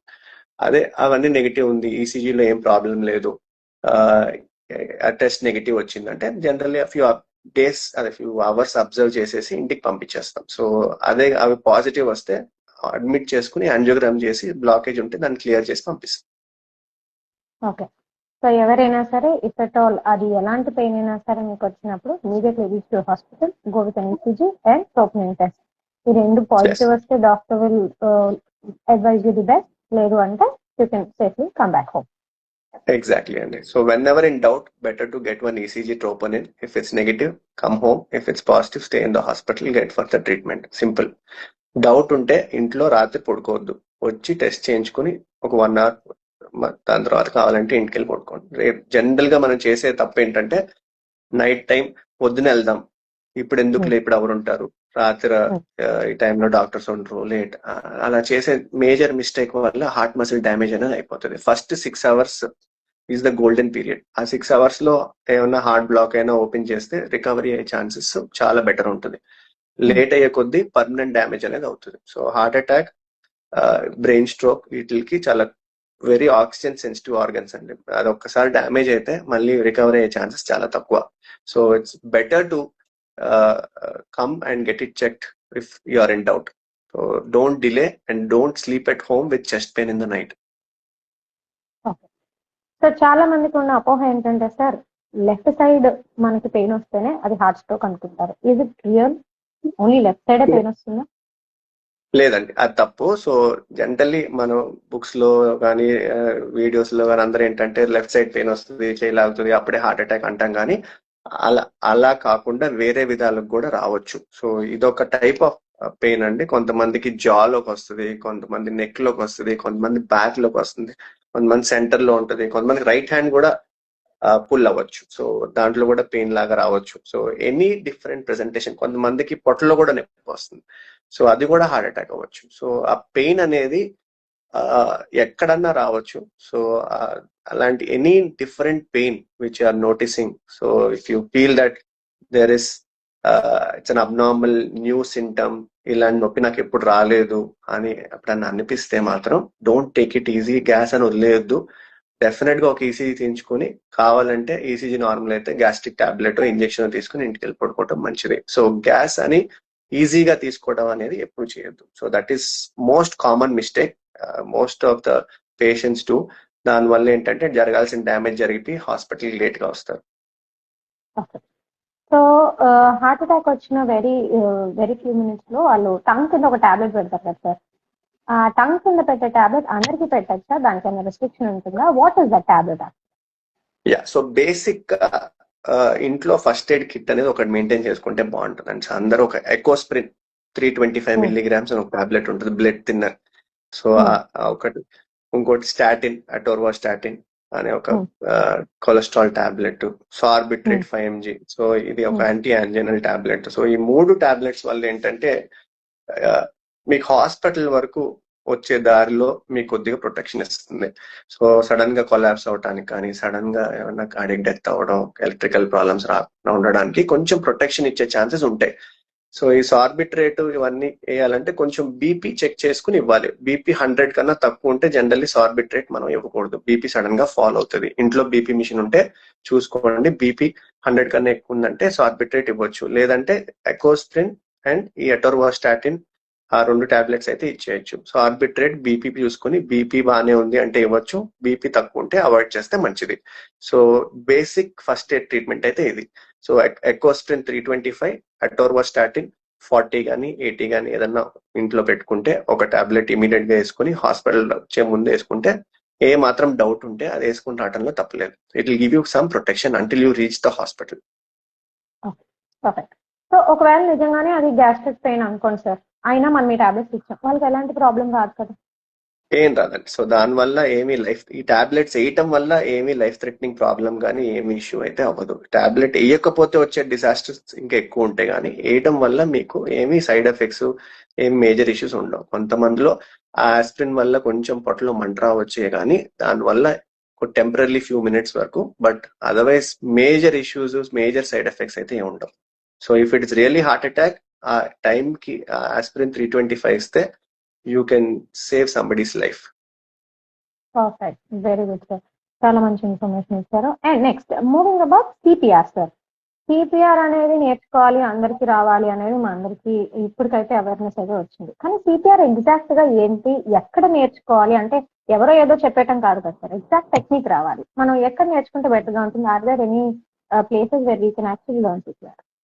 Yes, so CPR again is really crucial అండి. సిపిఆర్ ఎందుకు ఇస్తామంటే, హార్ట్ అరెస్ట్ అయితే మనకి సర్క్యులేషన్ మనం మెయింటైన్ చేయడానికి, వేరే ఆర్గన్స్ కి మెయింటైన్ చేయడానికి మనం సిపిఆర్ ఇస్తాం. సో మీరు వచ్చే లోపల హార్ట్ చేయాల్సిన పని సిపిఆర్ చేసి పడుతుంది అనమాట. సో ఆ సిపిఆర్ మెయింటైన్ చేస్తే బ్రెయిన్ డ్యామేజ్ అవ్వకుండా, మిగతా ఆర్గన్స్ డ్యామేజ్ అవ్వకుండా మనం ప్రిజర్వ్ చేస్తాం. అదే కానీ మన సిపిఆర్ ఇవ్వకుండా మనం కార్లో వేసుకుని తీసుకొచ్చేస్తే, పల్స్ లేకపోతే, ఎస్పెషల్లీ సిపిఆర్ స్టార్ట్ చేయాల్సిన పల్స్ లేనప్పుడు, ఫస్ట్ ఇమీడియట్ గా ఎవరన్నా సడన్ గా కొలాప్స్ అయితే మనం పల్స్ చూడాలి. పల్స్ లేకపోతే ఇమ్మీడియట్ గా సర్క్యులేషన్ అనేది మనం స్టార్ట్ చేయాలి, సిపిఆర్ స్టార్ట్ చేసి. సో సిపిఆర్ చేస్తే మనకి పల్స్ అనేది స్టార్ట్ అవుతుంది, మనకి ఓవరాల్ ఆర్గన్ పర్ఫ్యూజన్ స్టార్ట్ అవుతుంది, బ్రెయిన్ డ్యామేజ్ అవ్వకుండా ఉంటుంది. Brain is very sensitive to oxygen. Oxygen few minutes లేకపోయినా బ్రెయిన్ డ్యామేజ్ అయిపోతుంది, దాని తర్వాత బ్రెయిన్ రికవర్ అవ్వదు. సో అందుకనే ఆ సిపిఆర్ అనేది కంటిన్యూస్ గా చేసుకుంటా మీరు హాస్పిటల్కి రావడం చాలా ఇంపార్టెంట్. సో ఆ సిపిఆర్ నేర్చుకోవడానికి చాలా పద్ధతులు ఉంటాయండి. మీ as our hospital we go to various communities, వెళ్ళి కమ్యూనిటీస్ లో ట్రైనింగ్ ఇస్తూ ఉంటాం మేము. సో ఎవ్రీ మేజర్ కమ్యూనిటీలో దగ్గర చుట్టుపక్కల ఉన్న కమ్యూనిటీస్ అందరికీ మేము ట్రైనింగ్ ఇచ్చాం. సో ఎలా చేయాలి, ఏం చేయాలి, ఎన్ని కంప్రెషన్స్ ఇవ్వాలి, ఎన్ని బ్రెత్స్ ఇవ్వాలి, ఇవన్నీ. సో మీకు ఆన్లైన్ కూడా చాలా మెటీరియల్ ఉంటుంది, యూట్యూబ్ లో వెళ్ళి సిపిఆర్ చూస్తే. సో సిపిఆర్ అంటే ఏంటి, దాని గురించి ఏంటి, దాని ప్యాటర్న్ ఏంటి, అది ఏం చేస్తుంది, సో ఇవన్నీ ఆన్లైన్ లో చాలా ఇన్ఫర్మేషన్ ఉంది. Definitely you will have some information. Otherwise BLS courses అని చెప్పి మీ hospitals we organise. So basic life support courses, ఈ లైఫ్ సపోర్ట్ కోర్సెస్ ఉన్నప్పుడు we sent invites to all the communities and we ask them to come and learn this BLS. So ఈ BLS అనేది ఇంట్లో at least ఎవరో ఒకరికి అనేది తెలియడం చాలా ఇంపార్టెంట్. సో అది తెలిస్తే మీరు హాస్పిటల్ కి తీసుకొచ్చే దారిలో ఈ సిపిఆర్ మెయింటైన్ చేసుకుని ఆ టాబ్లెట్స్ ఇచ్చి హాస్పిటల్ వరకు తీసుకురాగలిగితే that is the best thing you can do to your family member or your friend. And other thing is మనం షాక్ అండి. సో డిఫిబ్రిలేటర్ అంటాం. సో ఈ పల్స్ లేకపోతే కొంతమందికి షాక్ కూడా ఇవ్వాల్సిన అవసరం ఉంటుంది. సో డిఫిబ్రిలేటర్ లో అదేంటంటే ఆటోమేటిక్ డిఫిబ్రిలేటర్ మిషన్స్ అని చాలా వచ్చినాయి, మీరు మాల్స్ లో చూసి ఉంటారు, ఏఈడి అని. సో ఇదేంటంటే సింపుల్, ఆ ప్యాచెస్ హార్ట్ దగ్గర కనెక్ట్ చేయటం. సో ఆ కనెక్ట్ చేసి వాళ్ళు చెప్పిన ఇన్స్ట్రక్షన్స్, ప్రెస్ దిస్ బటన్ అంటది. జస్ట్ ఆ ప్యాచ్ కనెక్ట్ చేసి ఎక్కడ కనెక్ట్ చేయాలో కూడా అదే చెప్తుంది. మీరు జస్ట్ ఆ ఇన్స్ట్రక్షన్స్ ఫాలో అయితే ఆ చిన్న మైనర్ షాక్ ఇస్తుంది. ఇక్కడ హార్ట్ అటాక్ వచ్చినప్పుడు ఎలక్ట్రికల్ కార్డియాక్ అరెస్ట్ లోకి వెళ్ళే ఛాన్స్ కూడా ఉంటుంది. ఆ కార్డియాక్ అరెస్ట్ నుంచి మనం బయటికి తేవాలంటే పేషెంట్ ని ఆ చిన్న మైనర్ షాక్ అనేది చాలా ఇంపార్టెంట్. సో ఆ పల్స్ లేనప్పుడు మనం దగ్గరలో డిఫిబ్రిలేటర్ ఏమన్నా ఉంటే ఆ డిఫిబ్రిలేటర్ పేషెంట్ కి కనెక్ట్ చేసి ఆ షాక్ ఇవ్వడం కూడా చాలా క్రూషియల్. ఆ డిఫిబ్రిలేటర్ ఎలా వాడాలి కూడా ఈ బిఎల్ఎస్ ట్రైనింగ్ లో మేము నేర్పిస్తాం. సో ఈ whenever there is training in our hospital or anything or when we go to communities we train all the families and whoever comes to this training. That is really crucial అండి. ఇవన్నీ మీరు physical గా నేర్చుకోవాల్సిన అవసరం కూడా లేదు. YouTube లోకి వెళ్ళి ఏఈడి ఆటోమేటిక్ డిఫిబ్రిలేటర్ ఎలా వాడాలి అని చూస్తే అర్థమవుతుంది. అవన్నీ జనరల్లీ కామన్ గా ఉంటాయండి. ఆ మెషిన్స్ అన్ని వరల్డ్ వైడ్ సేమ్ ఒకలాగే ఉంటాయి. అండ్ దాంతో పాటు బిఎల్ఎస్ బేసిక్ లైఫ్ సపోర్ట్ అంటే ఏంటి, ఎలా చేయాలి అని యూట్యూబ్ లో చూసినా కూడా మీకు ఇన్ఫర్మేషన్ వస్తుంది. సో ఈ డిఫిబ్రిలేటర్స్ అందరూ వాళ్ళ ఇంట్లో మెయింటైన్ చేసుకోవచ్చా సార్? డిఫిబ్రిలేటర్స్ దొరుకుతాయండి, అది ఉంటే చాలా మంచిది. సో లేకపోయినా అట్లీస్ట్ మాల్స్ లో, ఎయిర్పోర్ట్స్ లో ఇలాంటి మేజర్ దాంట్లో అయితే కంపల్సరీ మెయింటైన్ చేయాలి. సో ఆ డిఫిబ్రిలేటర్స్ ఎవరన్నా మీ ఫ్రెండ్స్ సడన్ గా అలా ఏమన్నా ఫ్యామిలీ లేదంటే ఒక ర్యాండమ్ జనరల్ పాపులేషన్ సడన్ గా పడిపోయినా డిఫిబ్రిలేటర్ కనిపిస్తే, లేదంటే అక్కడ ఎవరన్నా ఉన్న సపోర్ట్ స్టాఫ్ ని మీరు ఇమీడియట్ గా డిఫిబ్రిలేటర్ అడిగితే వాళ్ళు తీసుకొచ్చిస్తారు. సో డిఫిబ్రిలేటర్ మెయింటైన్ చేయడం పబ్లిక్ ప్లేసెస్ లో అది రూల్ అండి. సో పబ్లిక్ ప్లేసెస్ లో ఉంటాయి డెఫినెట్ గా. So if you feel that there is no pulse, first thing pulse చూడాలి, ఎవరిని కొలాప్స్ అయిపోతే. పల్స్ లేకపోతే సిపిఆర్ స్టార్ట్ చేసేయాలి. సిపిఆర్ అనేది ఎక్కడ బ్రేక్ అవ్వకూడదు. Mean while you should ask for help somebody. If you have defibrillator, get the defibrillator. So pulse వచ్చేసింది, CPR తో మనిషి లెగిసిపోయారు అంటే డిఫిబ్రిలేటర్ అవసరం లేదు. ఇన్స్పైట్ ఆఫ్ డూయింగ్ సిపిఆర్ మనిషి లెగట్లేదు, పల్స్ రావట్లేదు, then this is when you will require a defibrillator if you have access to it.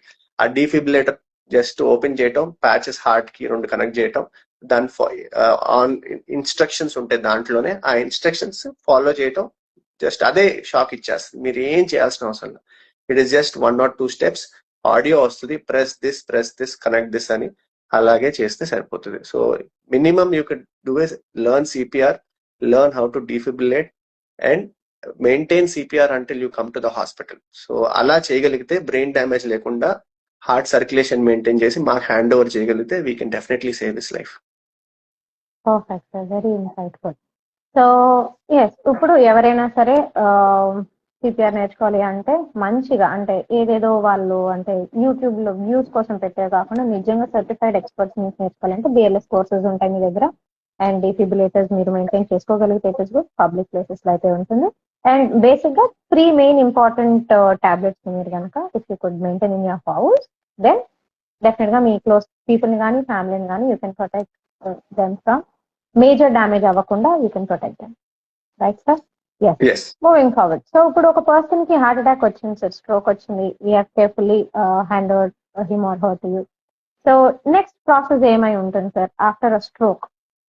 So generally immediate గా మీరు మాకు పేషెంట్ ని హ్యాండ్ ఓవర్ చేయగానే we do an ECG and see if it is a heart attack. So once heart attack అని diagnose అయితే, అంటే blood vessel 100% black అయిపోయింది అని మాకు క్లారిటీ వస్తే ఈసీజీలో ఇమ్మీడియట్ గా యాంజియోగ్రామ్, ఎమర్జెన్సీ యాంజియోగ్రామ్ చేస్తాం.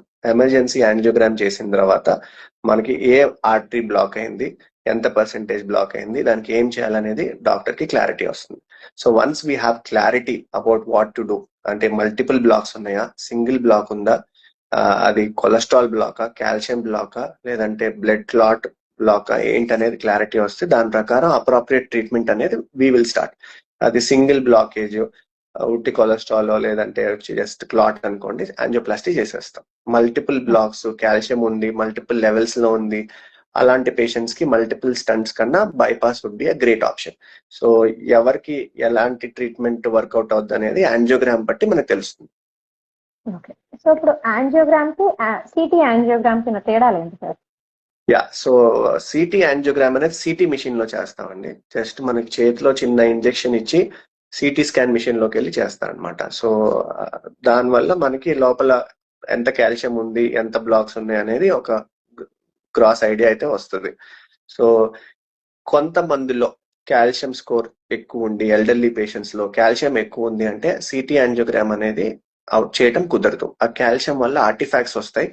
ఆర్టిఫాక్ట్స్ వచ్చినప్పుడు మనకి బ్లాక్ సరిగా కనిపించవు. సో వాళ్ళల్లో సిటీ యాంజియోగ్రామ్ కుదరదు. సో ఎవరికైతే కుదరదు, యాంజియోగ్రామ్ ఒకటే ఆప్షన్. సో అది సిటీ యాంజియోగ్రామ్ గురించి. కొంతమందికి సిటీ యాంజియోగ్రామ్ సెట్ అవుతుంది, కొంతమందికి యాంజియోగ్రామ్ చేయాల్సి వస్తుంది. ఎవరికైతే క్లియర్ కట్ హార్ట్ సింటమ్స్ ఉన్నాయి, అంటే డెఫినెట్ గా నడుస్తుంటే నొప్పి వస్తుంది, కొంత నడుస్తుంటే ఆయాసం వస్తుంది, హార్ట్ సింటమ్స్ టిపికల్ గా ఉన్నాయి అంటే వాళ్ళకి డైరెక్ట్ గా యాంజియోగ్రామ్ సజెస్ట్ చేస్తాం. ఎవరికైనా కొద్దిగా డౌట్ ఉంది, ఇది హార్టా కాదా అని కొద్దిగా డౌట్, నెగిటివ్ ప్రాబబిలిటీ ఎక్కువ ఉంటే వాళ్ళల్లో యాంజియోగ్రామ్ బదులు సిటీ యాంజియోగ్రామ్ చేసి దాంట్లో డౌట్ ఉంటే అప్పుడు యాంజియోగ్రామ్ చేస్తాం. So final test would be angiogram. So CT angiogram లో బ్లాక్ ఉన్నా మళ్ళీ యాంజియోగ్రామ్ చేయాల్సి వస్తుంది. నెగిటివ్ ప్రాబిలిటీ ఎక్కువ ఉంది, డౌట్ఫుల్ గా ఉంది, సింటమ్స్ టిపికల్ గా లేవు, మనకి క్లారిటీ కోసం సిటీ యాంజియోగ్రామ్ సజెస్ట్ చేయాలి. ఎందుకంటే అది లెస్ ఇన్వేసివ్. దానికి ఏంటంటే మనం ఈ మొత్తం హార్ట్ దగ్గరికి వెళ్ళి ఇంజెక్ట్ చేయం, జస్ట్ చేతిలో ఇంజెక్ట్ చేసేస్తాం. సో సింపుల్ ప్రొసీజర్, ఫాస్ట్ గా అయిపోతుంది. సో వాళ్ళ నెగిటివ్ డౌట్ ఉన్నప్పుడు, ప్రాబిలిటీ ఎక్కువ ఉన్నప్పుడు ఆ టెస్ట్ సజెస్ట్ చేస్తాం. లేదు టిపికల్ గా సింటమ్స్ ఉన్నాయి, నీకు బ్లాక్ ఉండే ఛాన్స్ ఎక్కువ ఉంటుంది, బ్లాకే ఛాన్సెస్ ఎక్కువ ఉన్నప్పుడు వీళ్ళలో డైరెక్ట్ గా యాంజియోగ్రామ్ సజెస్ట్ చేస్తాం అనమాట. Okay, so every year test లో వాళ్ళు ఏమి యాంజియోగ్రామ్, సిటీ యాంజియోగ్రామ్ ఏమీ అవసరం లేదు. Only doctor has a doubt, only then he'll prescribe, only then అప్పుడు మీరు చేయించుకోవాల్సిన అవసరం ఉంటుంది. అవునండి, the basing on your clinical symptoms. నడుస్తుంటే యాంజైనా, చెస్ట్ పెయిన్ వస్తుంది అని డౌట్ వస్తే, లేదంటే థ్రెడ్మిల్ టెస్ట్ లో పాజిటివ్ వస్తే, అలాంటిది ఏమైనా డౌట్ ఉంటే, క్లినికల్ సింటమ్స్ కానీ బేసిక్ టెస్ట్ లో ఏమన్నా ప్రాబ్లం ఉంటే కానీ సిటీ యాంజియోగ్రామ్ కానీ యాంజియోగ్రామ్ కానీ అవసరం లేదు. ఓకే, సో ఇప్పుడు వీటితో పాటుగా సార్ కాల్షియం స్కోర్ టెస్ట్ అనేది కూడా యూజువల్ గా మనం ఇప్పుడు వింటాం. అది ఎవరెవరు చేయించుకోవాలి సార్? Is it necessary for everyone to get them self test with calcium score? Yes, calcium score అనేది మన ఆర్టరీస్ లో ఎంత కాల్షియం డిపాజిట్ అయింది అనేది ఒక స్కోర్ లాంటిది ఇస్తుంది అనమాట. సో ఆ స్కోర్ ఏంటంటే 0 to more than 500 వరకు మనకి కనిపిస్తుంది స్కోర్. సో జనరల్లీ ఏంటంటే 0 ఉండాలి. సో స్కోర్ పెరిగే కొద్దీ మనకి ఆర్టరీలో కాల్షియం డిపాజిట్ అవుతుందని మనకు ఒక ఐడియా వస్తుంది అనమాట. సో ఆ కాల్షియం స్కోర్ డిపాజిట్ అవుతుంది అంటే ఫ్యూచర్ లో హార్ట్ అటాక్స్ వచ్చే ఛాన్సెస్, అంటే ఆ కాల్షియం కొలెస్ట్రాల్ రప్చర్ అవటం, కాల్షియం వల్ల బ్లాక్స్ వచ్చే ఛాన్సెస్ ఎక్కువ.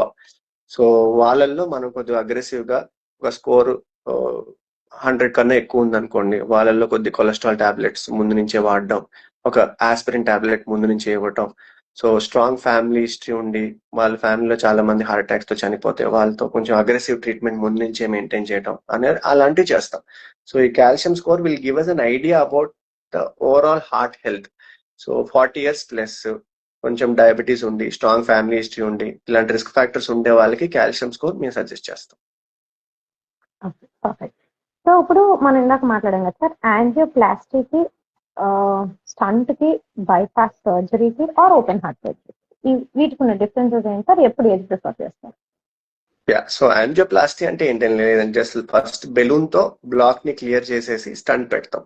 సో స్టంట్ పెడితే లోపల ఉన్న కొలెస్ట్రాల్ అనేది క్లియర్ అయిపోతుంది, మన బ్లడ్ వెసల్ ఫ్లో అనేది రిస్టోర్ అయిపోతుంది. సో దాన్ని యాంజియోప్లాస్టీ. సో వెసల్ లోపలికి వెళ్ళి క్లియర్ చేసి స్టంట్ పెట్టేసి వచ్చేయడాన్ని యాంజియోప్లాస్టీ అంటాం. దాని తర్వాత బైపాస్ సర్జరీ అంటే ఏంటంటే మనం హార్ట్ ఓపెన్ చేసి, మనం చెస్ట్ వాల్ ఓపెన్ చేసి హార్ట్ ని ఎక్స్పోజ్ చేసి ఏదైతే ఆర్టరీస్ ఉన్నాయో, ఎక్కడైతే బ్లాక్స్ ఉన్నాయో ఆ బ్లాక్స్ ని గ్రాఫ్ట్స్ చేస్తాం. ఆ గ్రాఫ్ట్ ఏంటంటే మన కాళ్ళల్లో నుంచి నరాలు తీయటం, మన ఛాతిలో వేరే నరాలు తీసి బైపాస్ రోడ్స్ మనం ఎలా వేస్తాం, మన హైవేలో ఒక విలేజ్ ని తప్పించాలంటే ఆ రోడ్స్ ఎలా వేస్తాం, అలాగే ఆర్టరీ గ్రాఫ్ట్స్ వేస్తాం అనమాట.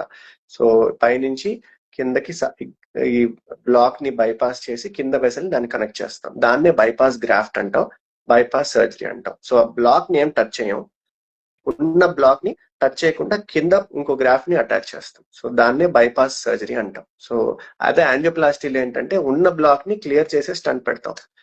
బైపాస్ దాంట్లో బ్లాక్ క్లియర్ చేయకుండా జస్ట్ గ్రాఫ్ట్ అటాచ్ చేస్తాం. సో ఎవరికైతే మల్టిపుల్ బ్లాక్స్ ఉంటాయో, మల్టిపుల్ లెవెల్స్ లో ఉంటాయో, ఎక్కువ స్టంట్స్ అవసరం ఉంటాయో వాళ్ళల్లో జనరల్లీ స్టంట్స్ సజెస్ట్ చేయకుండా ఈ బైపాస్ చేసేస్తాం. పైన 2-3 బ్లాక్స్ ఉన్నాయి అనుకోండి, కింద తీసుకెళ్లి స్టంట్ వేసేస్తాం, కింద తీసుకెళ్లి గ్రాఫ్ట్ వేసేస్తాం అనమాట. సో ఇలా మల్టిపుల్ స్టంట్స్ అనేది ఫ్యూచర్ లో లాంగ్ టర్మ్ మంచిది కాదు. సో వాళ్ళలో ఈ బైపాస్ గ్రాఫ్ట్స్ అనేది సజెస్ట్ చేస్తాం. సో అదే ఒక బ్లాకే ఉంది, లేదా కొలెస్ట్రాల్ సింపుల్ బ్లాక్ 1-2 బ్లాక్స్ ఉన్నాయి, వాళ్ళల్లో ఏంటంటే సింపుల్ గా యాంజియోప్లాస్టీతో క్లియర్ చేసేయచ్చు. మల్టిపుల్ లెవెల్స్ లో ఉండి, బాగా కాల్షియం ఉండి, క్రానిక్ బ్లాక్స్ ఉండి, డయాబెటీస్ ఉండి, వీళ్ళల్లో bypass would be great option. ఇప్పుడు ఒకసారి స్టంట్ పడిన వాళ్ళకి నెక్స్ట్ టైం బైపాస్ చేస్తారా సార్? అవకాశం ఉంటుందా, లేకపోతే కాంప్లికేషన్ ఉంటుందా? డెఫినెట్లీ. కొంతమందిలో ఏంటంటే స్టంట్స్ లాంగ్ టర్మ్ గా ఉన్న స్టంట్స్ కూడా బ్లాక్ అవుతాయి. సో ఇప్పుడు స్టంట్ వేసిన తర్వాత 10 years తర్వాత స్టంట్లు కూడా బ్లాక్ అవ్వచ్చు. సో అలా మల్టిపుల్ బ్లాక్ అయినప్పుడు మళ్ళీ స్టంట్ వేయటం కన్నా వాళ్ళల్లో తర్వాత బైపాస్ సజెస్ట్ చేస్తాం. సో ఇలా multiple issues, recurrent blocks, so multiple stents వేయటం కన్నా వాళ్ళలో bypass will be a better option. So ఇప్పుడు బైపాస్ సర్జరీకి ఓపెన్ హార్ట్ సర్జరీకి ఏమైనా డిఫరెన్స్ ఉంటుందా సార్? రెండు ఒకటేనా? అదే అండి, ఇట్స్ ఇంటర్చేంజబుల్ వర్డ్స్ అండి రెండు. సో ఓపెన్ అంటే ఓపెన్ చేయడాన్ని ఓపెన్ హార్ట్ సర్జరీ అంటాం, బైపాస్ అంటే సింపుల్ సేమ్ అదే సర్జరీకి వేరే పేరు. ఉన్న బ్లాక్స్ ని బైపాస్ గ్రాఫ్ట్ చేయడాన్ని బైపాస్ సర్జరీ అంటాం. సో ఓపెన్ హార్ట్ చేసి బైపాస్ సర్జరీ చేయొచ్చు, వాల్వ్ రిప్లేస్మెంట్ చేయొచ్చు, సో అలా ఎలాంటి సర్జరీస్ అన్నా చేయొచ్చు హార్ట్ ఓపెన్ చేసిన తర్వాత. Bypass surgery specifically for blockages. అదే ఓపెన్ హార్ట్ చేస్తే వాల్వ్ రిప్లేస్మెంట్ చేయొచ్చు, బైపాస్ సర్జరీ చేయొచ్చు. సో ఇంకా వేరే మసిల్ ప్రాబ్లమ్స్ ఉన్న అలాంటివి ఏమైనా ఉన్నా కూడా అలాంటి సర్జరీస్ కూడా చేయొచ్చు. So that is what it is. Open చేయడాన్ని ఓపెన్ హార్ట్ అంటాం, దాంట్లో మళ్ళీ సపరేట్ గా వేరే సర్జరీస్ ఉంటాయి ఓపెన్ చేశాక. సో ఇప్పుడు ఓపెన్ హార్ట్ సర్జరీ అంటే మన జనరల్ పబ్లిక్ కి హార్ట్ ని ఓపెన్ చేస్తారేమో, చాంబర్స్ ని ఓపెన్ చేస్తారేమో అని మాకు అనిపిస్తుంది. Is it really true that you will open the heart completely or any other process? అదే హార్ట్ వెసల్స్ అయితే హార్ట్ పైనే ఉంటాయండి, ఇలా క్రౌన్ లాగా. సో హార్ట్ మీద ఉంటాయి. సో హార్ట్ ని ఏమి కట్ చేయాల్సిన అవసరం ఉండదు, హార్ట్ మీదే మనం గ్రాఫ్టింగ్ సూచర్ చేసేస్తాం.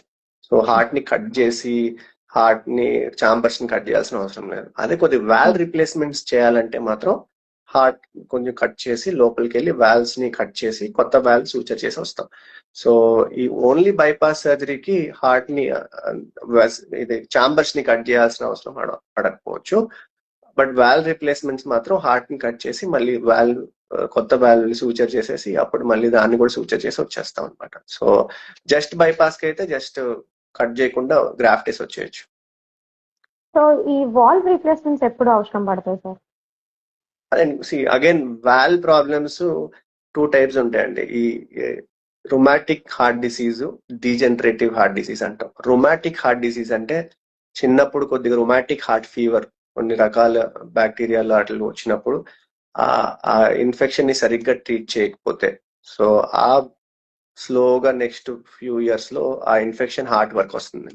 సో ఆ టైంలో పెన్సిలిన్ ఇంజెక్షన్ సరిగ్గా ఇవ్వకపోతే సో హార్ట్ వర్క్ వచ్చే ఇన్ఫెక్షన్ ని రుమాటిక్ హార్ట్ డిసీజ్ అంటాం. సో వాళ్ళల్లో ఈ వాల్వ్ అనేది బాగా ఉడుకుపోయి సో వాల్వ్ ప్రాబ్లం వస్తుంది. సో అదొక టైప్ ఆఫ్ వాల్వ్ ప్రాబ్లం. ఇండియాలో కామన్ గా మనకు కనిపిస్తే ఈ రుమాటిక్ హార్ట్ డిసీజ్. ఇంకోటి డీజనరేటివ్ అండి, అంటే ఏజ్ రిలేటెడ్. మనం ఎలా మన బాడీ అరిగిపోతుందో, జాయింట్స్ ఎలా అరిగిపోతాయో వాల్వ్స్ కూడా అరిగిపోయి కాల్షియం డిపాజిట్ అయ్యి వాల్వ్స్ కూడా ఉడికిపోయి దానివల్ల వాల్వ్ ప్రాబ్లమ్స్ వస్తాయి. సో వాళ్ళల్లో కూడా వాల్వ్ రిప్లేస్మెంట్స్ చేయాల్సి వస్తుంది. సో రుమాటిక్ హార్ట్ డిసీజ్ ఒకటి కామన్ గా, కంజెనిటల్ ప్రాబ్లమ్స్ ఏమైనా ఉంటే, లేదంటే ఇటు డీజనరేటివ్ డిసీజెస్ వస్తాయి, అంటే ఎల్డర్లీ ఈ 70s 80s 90s లో వచ్చే ఏజ్ రిలేటెడ్ ప్రాబ్లమ్స్ అన్నమాట. వాళ్ళల్లో కూడా చేయాల్సి వస్తుంది. ఓకే. సో ఈ కాల్షియం డిపాజిట్స్ ఏవైతే జరుగుతున్నాయో sir, specifically in the wall, మనం ఫుడ్ లోంచి వెళ్ళే కాల్షియం అక్కడ డిపాజిట్ అవుతుందంటారా, లేకపోతే ఎక్సెసివ్ కాల్షియం డిపాజిట్స్ అవుతుందా, లేకపోతే అది ఆన్ ది డీజనరేటివ్ ప్రాసెస్ అది అలా జరుగుతుందా? ఇట్ ఇస్ అంటే ఫుడ్ లో తింటే వెళ్ళి డిపాజిట్ అవుతుంది, కాల్షియం టాబ్లెట్ వేసుకుంటే డిపాజిట్ అవుతుంది, అది కరెక్ట్ కాదండి. So it is a body tendency, మన బాడీ జెనెటిక్ టెండెన్సీ బట్టి డిపెండ్ అయి ఉంటుంది అనమాట అది. సో మన బాడీ టెండెన్సీ బట్టి ఎంత కాల్షియం డిపాజిట్ అవ్వాలనేది ఆల్రెడీ ఉంటుంది. సో ఎక్కువ కాల్షియం టాబ్లెట్ వేసుకుంటే దానివల్ల బ్లాక్స్ వచ్చినాయి, లేదంటే దానివల్ల బ్లాక్స్ వచ్చినాయి, వాల్వ్ పూడిపోయిందంటే కరెక్ట్ పద్ధతి కాదు. So it is a body tendency as a body disease process itself. So కొంతమంది జెనెటికల్లీ వాళ్ళకి ప్రాబ్లమ్స్ వస్తాయి. సో మీరు చూస్తే అందరూ కాల్షియం టాబ్లెట్స్ వేసుకుంటారు, కానీ అందరికీ వాల్వ్ ప్రాబ్లమ్స్ రావు. సో కొంతమందికే వస్తాయి. సో బై బర్త్ ఆ వాల్వ్ లో ఏమన్నా జెనెటిక్లీ ప్రాబ్లం ఉంటే, బైకస్పిడ్ వాల్వ్స్ అంటాం. సో బై బర్త్ ఏమన్నా ప్రాబ్లమ్స్ ఉంటే వాళ్ళలో ఈ calcium degeneration, valve degeneration faster అవుతుంది. కొంతమంది బాడీ టెండెన్సీ, కొన్ని ఫ్యామిలీస్ లో డీజనరేటివ్ ప్రాసెస్, సో అవన్నీ ఎక్కువ వాళ్ళలో అవుతా ఉంటాయి అనమాట. So it depends on that body type and congenital problems also. Okay. So specifically food లో మీ కాల్షియం వల్ల, లేకపోతే మీ వాటర్ ఆర్ ఫుడ్ లోంచి వచ్చే కాల్షియం కాదు, it is the body's tendency to deposit calcium. Yes అండి.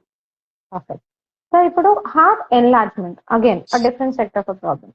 So what is heart enlargement sir? ఇలాంటి problems కూడా మనం ఎక్కువగానే ఉంటుంది. ఎస్ అండి. సో హార్ట్ ఎన్లార్జ్మెంట్ అంటే కార్డియోమయోపతీస్ అంటామండి. సో ఈ కార్డియోమయోపతీస్ ఏంటంటే muscle problems. So by birth ఏమన్నా మసిల్ ప్రాబ్లమ్స్ ఉంటే స్లోగా హార్ట్ మసిల్ అనేది వీక్ అయిపోతుంది. సో హార్ట్ మసిల్ వీక్ అయిపోతే హార్ట్ పంపింగ్ స్లో తగ్గిపోయి హార్ట్ ఫెయిల్యూర్ లోకి వెళ్తారు. సో ఇదొక టైప్ ఆఫ్ ప్రాబ్లమ్స్ అండి. ఇప్పుడు ఎలా అయితే కొంతమందిలో ఈ హార్ట్ అటాక్స్ కామన్ గా వస్తాయి కొన్ని ఫ్యామిలీస్ లో, కొంతమంది ఫ్యామిలీస్ లో ఈ హార్ట్ మసిల్ ప్రాబ్లమ్స్ ఉంటాయి. సో ఈ ఫ్యామిలీస్ లో రన్ అవుతాయి. వాళ్ళకి ఈ కార్డియోమయోపతి, డైలేటెడ్ కార్డియోమయోపతి అంటాం. సో జెనెటిక్ గా కొంతమందికి అలా ప్రాబ్లమ్స్ వస్తాయి. అండ్ కొంతమందిలో పుట్టుకతో electrical problems, left bundle branch block అంటాం. ఈ ఎలక్ట్రికల్ ప్రాబ్లమ్స్ ఉండటం వల్ల స్లోగా ఏజ్ పెరిగే కొద్దీ హార్ట్ మసిల్ అనేది వీక్ అయిపోతా ఉంటుంది. సో వాళ్ళల్లో ఈ మసిల్ వీక్నెస్ రావటం, సో హార్ట్ ఫెయిల్యూర్ లోకి వెళ్ళటం, సో వాళ్ళకి ఏమైనా డివైస్ థెరపీ చేయటం కానీ ఇలాంటివి సర్జరీస్ అవసరం ఉండే ఛాన్సెస్ ఉంటాయి అనమాట. So it's a totally different thing. It's not because of blockage, it is direct muscle weakness because of a genetic problem or a electrical problem by birth. Okay. So దీన్ని ముందుగా detect చేసుకునే అవకాశాలు ఏమైనా ఉంటాయి sir? What are the possible symptoms for this? అదేంటి, regular screenings లో మనకి బయటపడతాయి. సో రెగ్యులర్ స్క్రీనింగ్ లో ఈసీజీలో ఏమైనా ప్రాబ్లమ్స్ ఉన్నా, లేదంటే హార్ట్ మసిల్ ఏమైనా పంపింగ్ తక్కువ ఉన్నా, సో అలాంటి ప్రాబ్లం, లేదంటే మీ ఫ్యామిలీలో ఎవరికన్నా సడన్ కార్డియక్ డెత్స్ ఉన్నా, లెస్ దెన్ 50 years ఎవరన్నా సడన్ గా చనిపోతున్నా, అలాంటివి ఏమన్నా ఉంటే, సో వాళ్ళల్లో ఇలాంటి ప్రాబ్లమ్స్ ఉండే కామన్ గా కనిపిస్తాయి అలాంటి ఫ్యామిలీస్ లో. సో అలాంటి ఫ్యామిలీస్ వాళ్ళు జెనెటిక్ టెస్ట్లు చేసుకోవటం కానీ, వాళ్ళల్లో ఇలాంటి ఈసీజీ ఎక్కువ బేసిక్ టెస్ట్లు చెక్ చేసుకొని అలాంటి ప్రాబ్లమ్స్ వాళ్ళకి వచ్చిందా లేదా అని చూసుకోవడం చాలా important. Okay. So yes, so ఇప్పుడు డిఫరెంట్ ప్రొసీజర్స్ గురించి మాట్లాడాం కదా sir. What would be the cost for different procedure, budget? అదే, సో బేసిక్లీ అగైన్ హార్ట్ లో చాలా ప్రొసీజర్స్ ఉంటాయండి. సో బేసిక్లీ నేను బేసిక్ టెస్ట్ల గురించి చెప్తే యాంజియోగ్రామ్ నుంచి స్టార్ట్ చేద్దాం. So angiogram is just diagnostic procedure. So heart లో బ్లాక్స్ ఉన్నాయా లేదా అని మీ డాక్టర్ సజెస్ట్ చేస్తే యాంజియోగ్రామ్ టెస్ట్ చేయించుకోవాలి. It starts from 10,000 to 20,000. So 20,000 depends on the hospital, different on the city and so many other factors.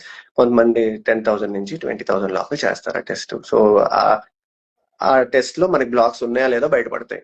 So దాన్ని బట్టి మనం నెక్స్ట్ ఫర్దర్ గా ఏం ట్రీట్మెంట్ చేయాలనేది మనకు తెలుస్తుంది.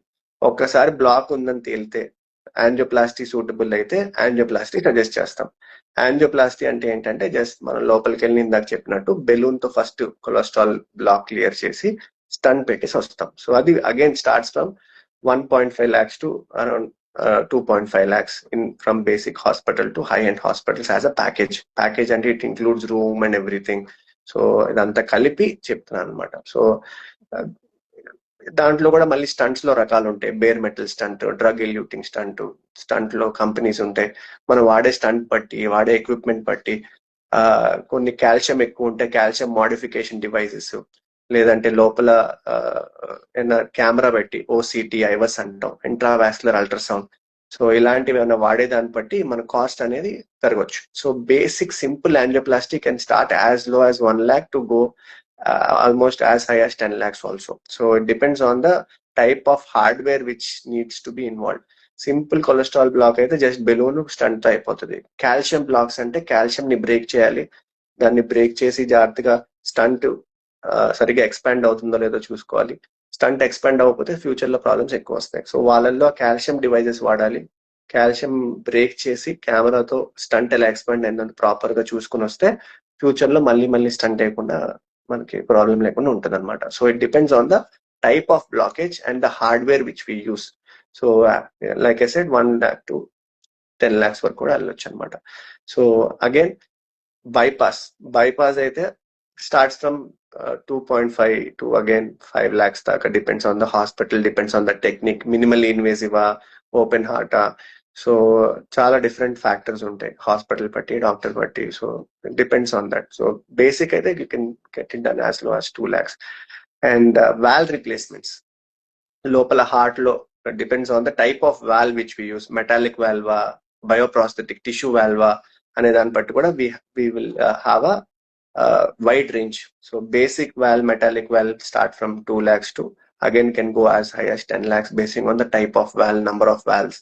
So depends on the hospital, doctor and all that. So అంటే అందరికీ ఒకటే సెట్ అవ్వదండి. ఒక్కొక్కరికి ఒక్కొక్క టైప్ ఆఫ్ ట్రీట్మెంట్, దాన్ని బట్టి కాస్ట్ వేరియేషన్ అవుతుంది. సో వాళ్ళకి 2 lakhs కి చేశారు, నాకు 2 lakhs కి చేయడం అలా అవ్వదు.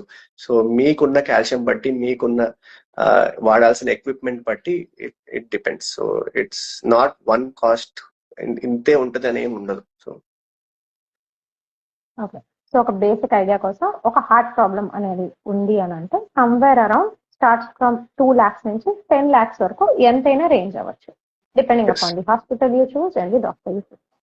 ఎస్, అంటే ఇంకా గవర్నమెంట్ హాస్పిటల్స్ లోకి వెళ్తే మీకు ఇంకా చాలా, అంటే government will provide you the cost and all that. So if you Aarogyasri అలాంటి ప్యాకేజెస్ అలా ఉన్నప్పుడు they will do it as low as 75,000, 50,000 depending upon the type of stunt and type of hardware they use. ఎందుకంటే government will observe the cost. So అక్కడ మనకి డబ్బులు లేదు government హాస్పిటల్కి వెళ్తే, సో మీకు ఆరోగ్యశ్రీ అలాంటివి ఏమైనా ఉంటే they will do it in Aarogyasri. And so it depends on the hospital again, government versus private. So because మనకి టాపిక్ వచ్చింది కాబట్టి సార్, ఆరోగ్యశ్రీలో జరిగే ట్రీట్మెంట్స్ అండ్ అనాలిసిస్ కి నార్మల్ గా జరిగే ట్రీట్మెంట్స్ అండ్ అనాలిసిస్ కి ఏమైనా డిఫరెన్స్ ఉంటుందా? Is there anything that public has to look into?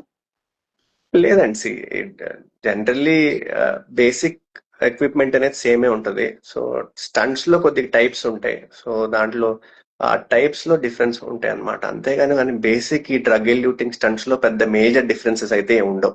So drug ఇంతకు ముందు బేర్ మెటల్ స్టంట్స్ అని ఉండేవి, డ్రగ్ లేకుండా ఉట్టి స్టంట్ మెటల్ ఒకటే ఉండేది. దానికి డ్రగ్ కోటెడ్ స్టంట్స్ కి చాలా డిఫరెన్స్ ఉండేది. ఇప్పుడున్న డ్రగ్ కోటెడ్ లో దాంట్లో ఫస్ట్ జనరేషన్, సెకండ్ జనరేషన్ అలాంటి జనరేషన్స్ ఉన్నాయి అనమాట. So any kind of drug coated stent is good enough. So minimum అయితే అది ఉంటే చాలు. సో దాంట్లో హై ఎండా, లో ఎండా అనేది doesn't really matter. So drug coated stent వేయగలిగితే ఇట్స్ గుడ్ ఇనఫ్. సో కొంచెం కాస్ట్ డిఫరెన్స్ ఉంటుంది. సో మీరు డ్రగ్ కోటెడ్ వేయించుకుంటే మాత్రం మేజర్ ఇష్యూస్ అయితే ఏముండవు. So only thing you have to check is drug coated స్టంటా కాదా, అది ఒక్కటి ఉంటే చాలు. మిగతావన్నీ అంటారా మైనర్ డిఫరెన్సెస్ ఉంటే will not make major difference. So so if suppose కనుక ఒక పర్సన్ ఆరోగ్యశ్రీని ఆప్ట్ చేసుకుని దాని త్రూగా కనుక వాళ్ళు స్టంటింగ్ ప్రొసీజర్కి వెళ్ళాలి అనుకుంటే డ్రగ్ కోటెడ్ స్టంట్ ఉందో లేదో పాయింట్ ని వాళ్ళు అబ్జర్వ్ చేసుకోవాలి. ఏదైనా సరే రేంజ్ తో సంబంధం లేకుండా డ్రగ్ కోటెడ్ స్టంట్ అయితే ఇనఫ్. ఒక మైనర్ డిఫరెన్సెస్ ఉన్నా that is not going to count as medicine. Exactly. ఇప్పుడు వాల్ రీప్లేస్మెంట్ లో కూడా రకరకాల వాల్స్ ఉంటాయని చెప్పారు కదా sir. The person opting for Aarogyasri and a person opting for a normal. So what they have to look into? Again అండి, దాంట్లో మళ్ళీ మెటాలిక్ వాల్వ్స్, టిష్యూ వాల్వ్స్ ఉంటాయి. చెప్పాను కదా, మెటాలిక్ వాల్వ్స్ కూడా టిష్యూ వాల్వ్స్ లాగే పనిచేస్తాయి. సో కొంతమందికి మెటాలిక్ వాల్వ్ సెట్ అవుతాయి, కొంతమందికి టిష్యూ వాల్వ్ సెట్ అవుతాయి. Elderly patients more than 60 years వాళ్ళకి టిష్యూ వాల్వ్ సజెస్ట్ చేస్తాం.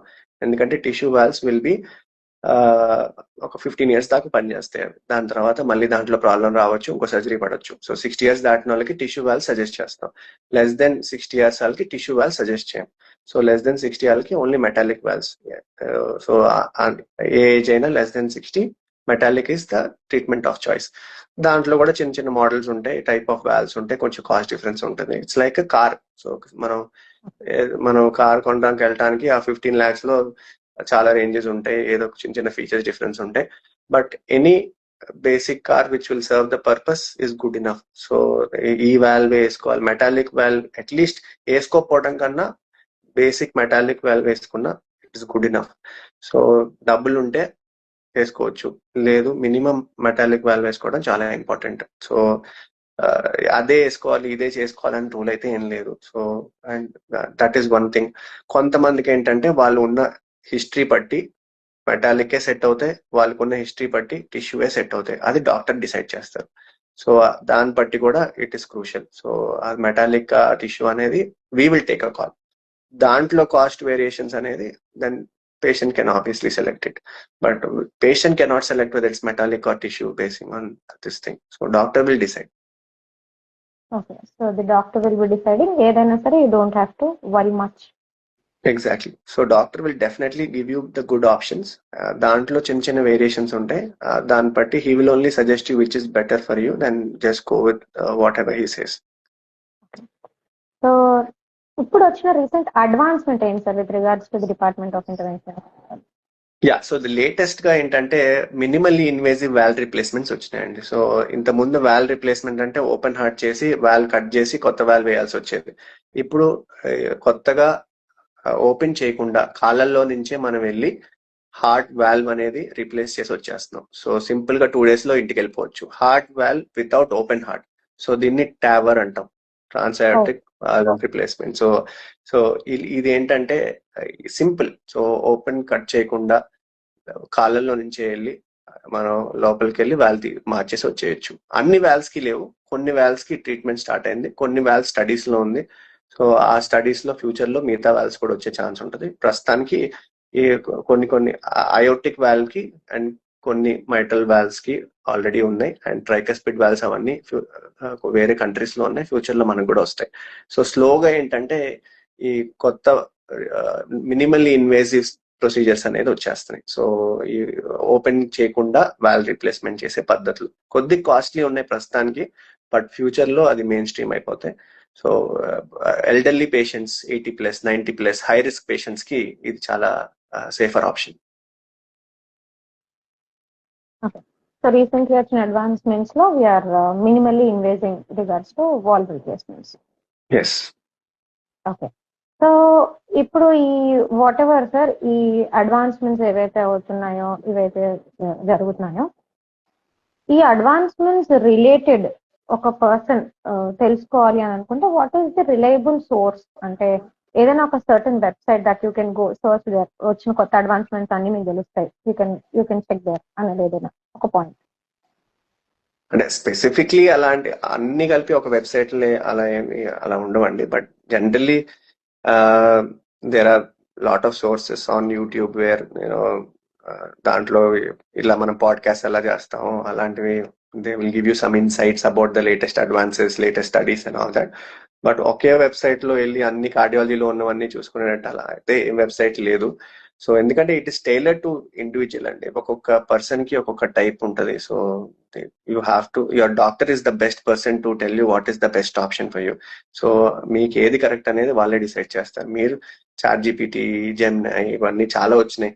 So you can ask what are the latest option, it will give you everything. So as a patient perspective, what are my options for my condition అంటే మీకు చాలా options అదే ఇస్తుంది. So దాన్ని బట్టి మీరు ఏం అడగాలి డాక్టర్ని అనేది మీరే ముందుగా చదువుకుని కూడా రావచ్చు. So basing on that we will tailor to your need. So మీకు ఏ వాల్వ్ సూటబుల్, మీకు ఏ ప్రొసీజర్ సూటబుల్ అనేది డాక్టరే ఫైనల్ డిసైడ్ చేస్తారు. But knowing the options, you have AI, latest things, simple just one question away you have lot of options. ఇంతకుముందు website లోకి వెళ్ళి ఎక్కడెక్కడో చదివి దానికన్నా ఇప్పుడు ఏఐ వచ్చింది, చాట్ జీపీటీ వచ్చింది, సింపుల్ గా అడిగితే నాకు ఈ ప్రాబ్లం ఉంది, నాకు ఆప్షన్స్ ఏంటి, ఏం ట్రీట్మెంట్స్ ఉన్నాయి, ఈజీగా చెప్పేస్తుంది. You can just me angiogram report upload చేసి నాకు నా ప్రాబ్లం ఎంత సివియర్ ఏంటి, నా ఆప్షన్స్ ఏంటనే కూడా అడుగుతుంటే ఈ మధ్యన they giving options. It might not be the right option, but still you will know the options and you can ask the doctor about the various options. So we will tailor it to you and we will give you the right suggestion. Okay. So ఇప్పుడు how to select a right cardiologist for your surgery or anything? ఎలా select చేసుకోవాలి? What are the key points that a person has to look into before they approach a cardiologist? Again, so ఈ invasive cardiologist లో structural interventions ఉంటారు, coronary interventions ఉంటారు. ఇప్పుడు heart attack అయితే coronary interventions చూస్తారండి. So ఈ structural interventions అంటే కొంతమంది extra training, structural minimal invasive procedures అవన్నీ నేర్చుకుని స్ట్రక్చరల్ ట్రైనింగ్ కూడా చేసుకుంటారు అనమాట. వాళ్ళలో ఈ మినిమల్ ఇన్వేజివ్ వాల్వ్ రిప్లేస్మెంట్స్ కూడా చేస్తారు. సో మనకి ఏది అవసరం అనే దాన్ని బట్టి we have to select the appropriate doctor. Regular invasive doctors అందరూ ఈ స్టంట్లు ఇవన్నీ చేస్తారు. కొంతమంది దాంట్లో ఎక్స్ట్రా ట్రైనింగ్ తీసుకునే వాళ్ళు స్ట్రక్చరల్ ఇంటర్వెన్షనిస్ట్ అంటాం. వాళ్ళు ఈ మినిమల్ ఇన్వేజివ్ వాల్వ్ రిప్లేస్మెంట్స్ అవన్నీ వాళ్ళు చేస్తారు. సో మనకు ఉండే కండిషన్ బట్టి మనం డాక్టర్ని సెలెక్ట్ చేసుకోవాలి. హార్ట్ అటాక్ అయితే కొర్నరీ ఇంటర్వెన్షనిస్ట్, అదే వాల్వ్ రిప్లేస్మెంట్ అయితే స్ట్రక్చరల్ ఇంటర్వెన్షనిస్ట్. సో ఫస్ట్ మీ బేసిక్ కార్డియాలజిస్ట్ దగ్గరికి వెళ్తే మేమే మీకు ఎవరు బెస్ట్ అనేది will guide you and will send you to the right person. So ఎవరి దగ్గరికి వెళ్ళాలి అనే హెడ్ ఏక్ కన్నా you come to your best, your known doctor, your known physician, they will only guide you to the best possible doctor for your condition. Perfect. So yes, ఇప్పుడు ఒక person కి treatment జరిగింది, మీరు ఇంటర్వెన్షన్ చేశారు, okay, the person hospital నుంచి discharge అయ్యారు. So what is the care with regards to lifestyle or food or consultations, మళ్ళీ మాటి కన్సల్టేషన్స్ అంటే వాట్ ఎవర్, ఆ కేర్ ఎలా ఉండాలి post surgery care? Good question అండి. సో అగైన్, సో కొన్ని కండిషన్స్ కి ఒక్కొక్క లాగా ఉంటుందండి. సో ఇప్పుడు యాంజియోప్లాస్టీ చేస్తే ఒక టైప్ ఆఫ్ కేర్ ఉంటుంది, వాల్వ్ రిప్లేస్మెంట్స్ ఒక టైప్ ఆఫ్ కేర్ ఉంటుంది. సో వీ విల్ ప్రతి పేషెంట్ కి వెళ్లే ముందు డిశ్చార్జ్ సమ్మరీ హ్యాండ్ ఓవర్ చేసేటప్పుడు this is your post AAP care. So మీరు ఈ టాబ్లెట్స్ ఇలా వాడాలి, ఈ టాబ్లెట్స్ ఇన్ని రోజులు వాడాలి, ఈ టైంకి చెకప్ రావాలి, స్లోగా కొన్ని రోజులు రెస్ట్ తర్వాత మళ్ళీ యాక్టివిటీ రిస్టోర్ చేయాలి, మీ వాకింగ్ స్టార్ట్ చేయాలి, మీ షుగర్ ఇలా కంట్రోల్లో పెట్టుకోవాలి అని ప్రతి పేషెంట్ కి వాళ్ళకున్న ప్రొఫైల్ బట్టి we'll give them a proper customized plan. So this is what it is. So ఈ టాబ్లెట్స్ టైంకి వేసుకోవాలి, ఇవి ఆపితే ప్రాబ్లమ్స్ వస్తాయి. సో అన్ని అందరికి మనం క్లియర్ ఇన్స్ట్రక్షన్స్ ఇస్తాం, they just have to follow it properly. So same instructions అన్నిటికుండా ఒక్కొక్క కండిషన్కి ఒక్కొక్కటి. ఇప్పుడు వాల్వ్ రిప్లేస్మెంట్ వాళ్ళకి కొద్దిగా యాంటీకోగులెంట్స్ ఉంటాయి, కొన్ని మందులు సరిగా వాడాలి, కొన్ని టెస్టులు ఫ్రీక్వెంట్ గా చేసుకోవాలి. అవన్నీ వాళ్ళకి ఎప్పటికప్పుడు చూసి మనం వాళ్ళ టైలర్డ్ ఇన్స్ట్రక్షన్స్ వాళ్ళకి ఇస్తాం అనమాట. సో దాన్ని బట్టి ఎప్పటికప్పుడు ఫాలో అప్ లో వస్తే అవసరం బట్టి మందులు మారుస్తాం, అవసరం బట్టి we'll change the strategy. So ఇప్పుడు ఒక బైపాస్ సర్జరీ జరిగిన, లేదంటే ఒక వాల్వ్ రీప్లేస్మెంట్ జరిగిన, ఆ పర్సన్ యొక్క నార్మల్ లైఫ్ స్పాన్ ఏమైనా ఎఫెక్ట్ అవుతుందా, or they will have a normal regular life span? Yeah, so good question again. So basically టైంకి వచ్చి హార్ట్ డ్యామేజ్ అవ్వకుండా ముందే మనం డయాగ్నోస్టిక్ టెస్ట్ లో బయటపడి హార్ట్ కి ఏం డ్యామేజ్ జరగకుండా ఏమన్నా ఫ్రంట్ ట్రీట్మెంట్ చేసిన వాళ్ళకి మేజర్ డిఫరెన్స్ ఏముండదండి. ఎప్పుడైతే లేట్ ప్రెజెంటేషన్, జరగాల్సిన డ్యామేజ్ జరిగిపోయింది, హార్ట్ లో స్కార్స్ ఫామ్ అయినాయి, హార్ట్ కి పంపింగ్ తగ్గింది, సో వాళ్ళల్లో లైఫ్ స్పాన్ తగ్గే ఛాన్స్ ఉంటుంది. వాళ్ళల్లో సడన్ కార్డియాక్ అరెస్ట్, ఈ ఎలక్ట్రికల్ ప్రాబ్లమ్స్, హార్ట్ ఫెయిల్యూర్లు, సో అలాంటి వచ్చిన ప్రతిసారి లైఫ్ రిస్క్ ఎక్కువ ఉంటుంది. సో ముందు జాగ్రత్తగా డ్యామేజ్ అవ్వక ముందు చేసుకున్న ప్రొసీజర్ లో అయితే ఏమీ ప్రాబ్లం ఉండదు. ఎప్పుడైతే డిలే అవుతుందో, ఆల్రెడీ కాంప్లికేషన్స్ వచ్చిన తర్వాత మనం ట్రీట్మెంట్ చేసిన వాళ్ళల్లో ఫ్యూచర్ ప్రాబ్లమ్స్ వచ్చే ఛాన్సెస్ ఉండొచ్చు అండ్ లైఫ్ స్పాన్ తగ్గొచ్చు. ఓకే. సో మీరు కనుక ముందే అటెంటివ్ గా ఉండి ముందు నుంచి డాక్టర్ అండర్ లో ఉండి ఒక రైట్ టైం కి రైట్ ట్రీట్మెంట్ తీసుకున్నప్పుడు మీ లైఫ్ స్పాన్ ఏమాత్రం ఎఫెక్ట్ అవ్వదు. It will be as normal as it will be. ఒకవేళ Exactly. మీరు డిలేడ్ గా డాక్టర్ కి ప్రెజెంటేషన్ ఇస్తే only then it might be at risk. True. Right sir? Okay. So ఒకవేళ కనుక ఇప్పుడు ఒక పర్సన్ కి స్టంట్ వేశారు లేదా బైపాస్ చేశారు లేదా వాల్ రిప్లేస్మెంట్ జరిగింది, ఆ పర్సన్ బ్రిస్క్ వాకింగ్ చేయొచ్చా?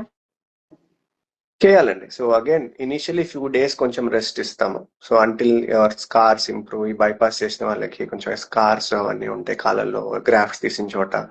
సో ఒక 4 to 6 weeks అయితే కొంచెం రెస్ట్ లో ఉండమని చెప్తాం. సో దాని తర్వాత స్లోగా గ్రేడెడ్ గా నెమ్మదిగా స్లోగా స్టార్ట్ చేసి వాళ్ళ ఓవరాల్ ఎండ్యూరెన్స్ బట్టి నెమ్మదిగా బిల్డప్ చేసుకోవటం, అవన్నీ రిస్టోర్ చేస్తాం. ఇన్ఫాక్ట్ వాళ్ళందరూ ఎక్సర్సైజ్ చేయాలి. ఎక్సర్సైజ్ చేయకూడదు, ఇంట్లోనే ఉండాలి అని ఎవరికి ఉండదండి. యాంజియోప్లాస్టీ పేషెంట్స్ కానీ బైపాస్ పేషెంట్స్ కానీ, అంటిల్ అన్లెస్ ఏమన్నా severe heart failure problems, heart pumping బాగా డ్యామేజ్ అయిపోయి, సో వాళ్ళల్లో కొంచెం జాగ్రత్తగా ఉంటాం. కొంచెం కార్డియాక్ రీహాబిలిటేషన్ ప్రోగ్రామ్స్ అని ఉంటాయి. సో వాళ్ళల్లో ఎలా స్టార్ట్ చేయాలి, ఎంత స్లోగా స్టార్ట్ చేయాలి, ఎప్పుడు స్టార్ట్ చేయాలి అనే ప్రోగ్రామ్స్ లో వాళ్ళని ఎన్రోల్ చేస్తాం. ఆ రీహాబిలిటేషన్ ప్రోగ్రామ్ ఏంటంటే ప్రాపర్ గా గైడెడ్ ఉంటుంది, టైలర్డ్ ఉంటుంది. మీ అండర్లయింగ్ రిస్క్ ప్రొఫైల్ బట్టి, మీ హార్ట్ డ్యామేజ్ బట్టి ఎంతవరకు చేయొచ్చు ఎంతవరకు చేయకూడదు అనేది మీ డిసైడ్. అదే డ్యామేజ్ లేకుండా అంత బాగుంది, అంత బాగా జరిగిందంటే you can be just like a normal person. So it depends on your again risk profile and your complications and damage. Okay.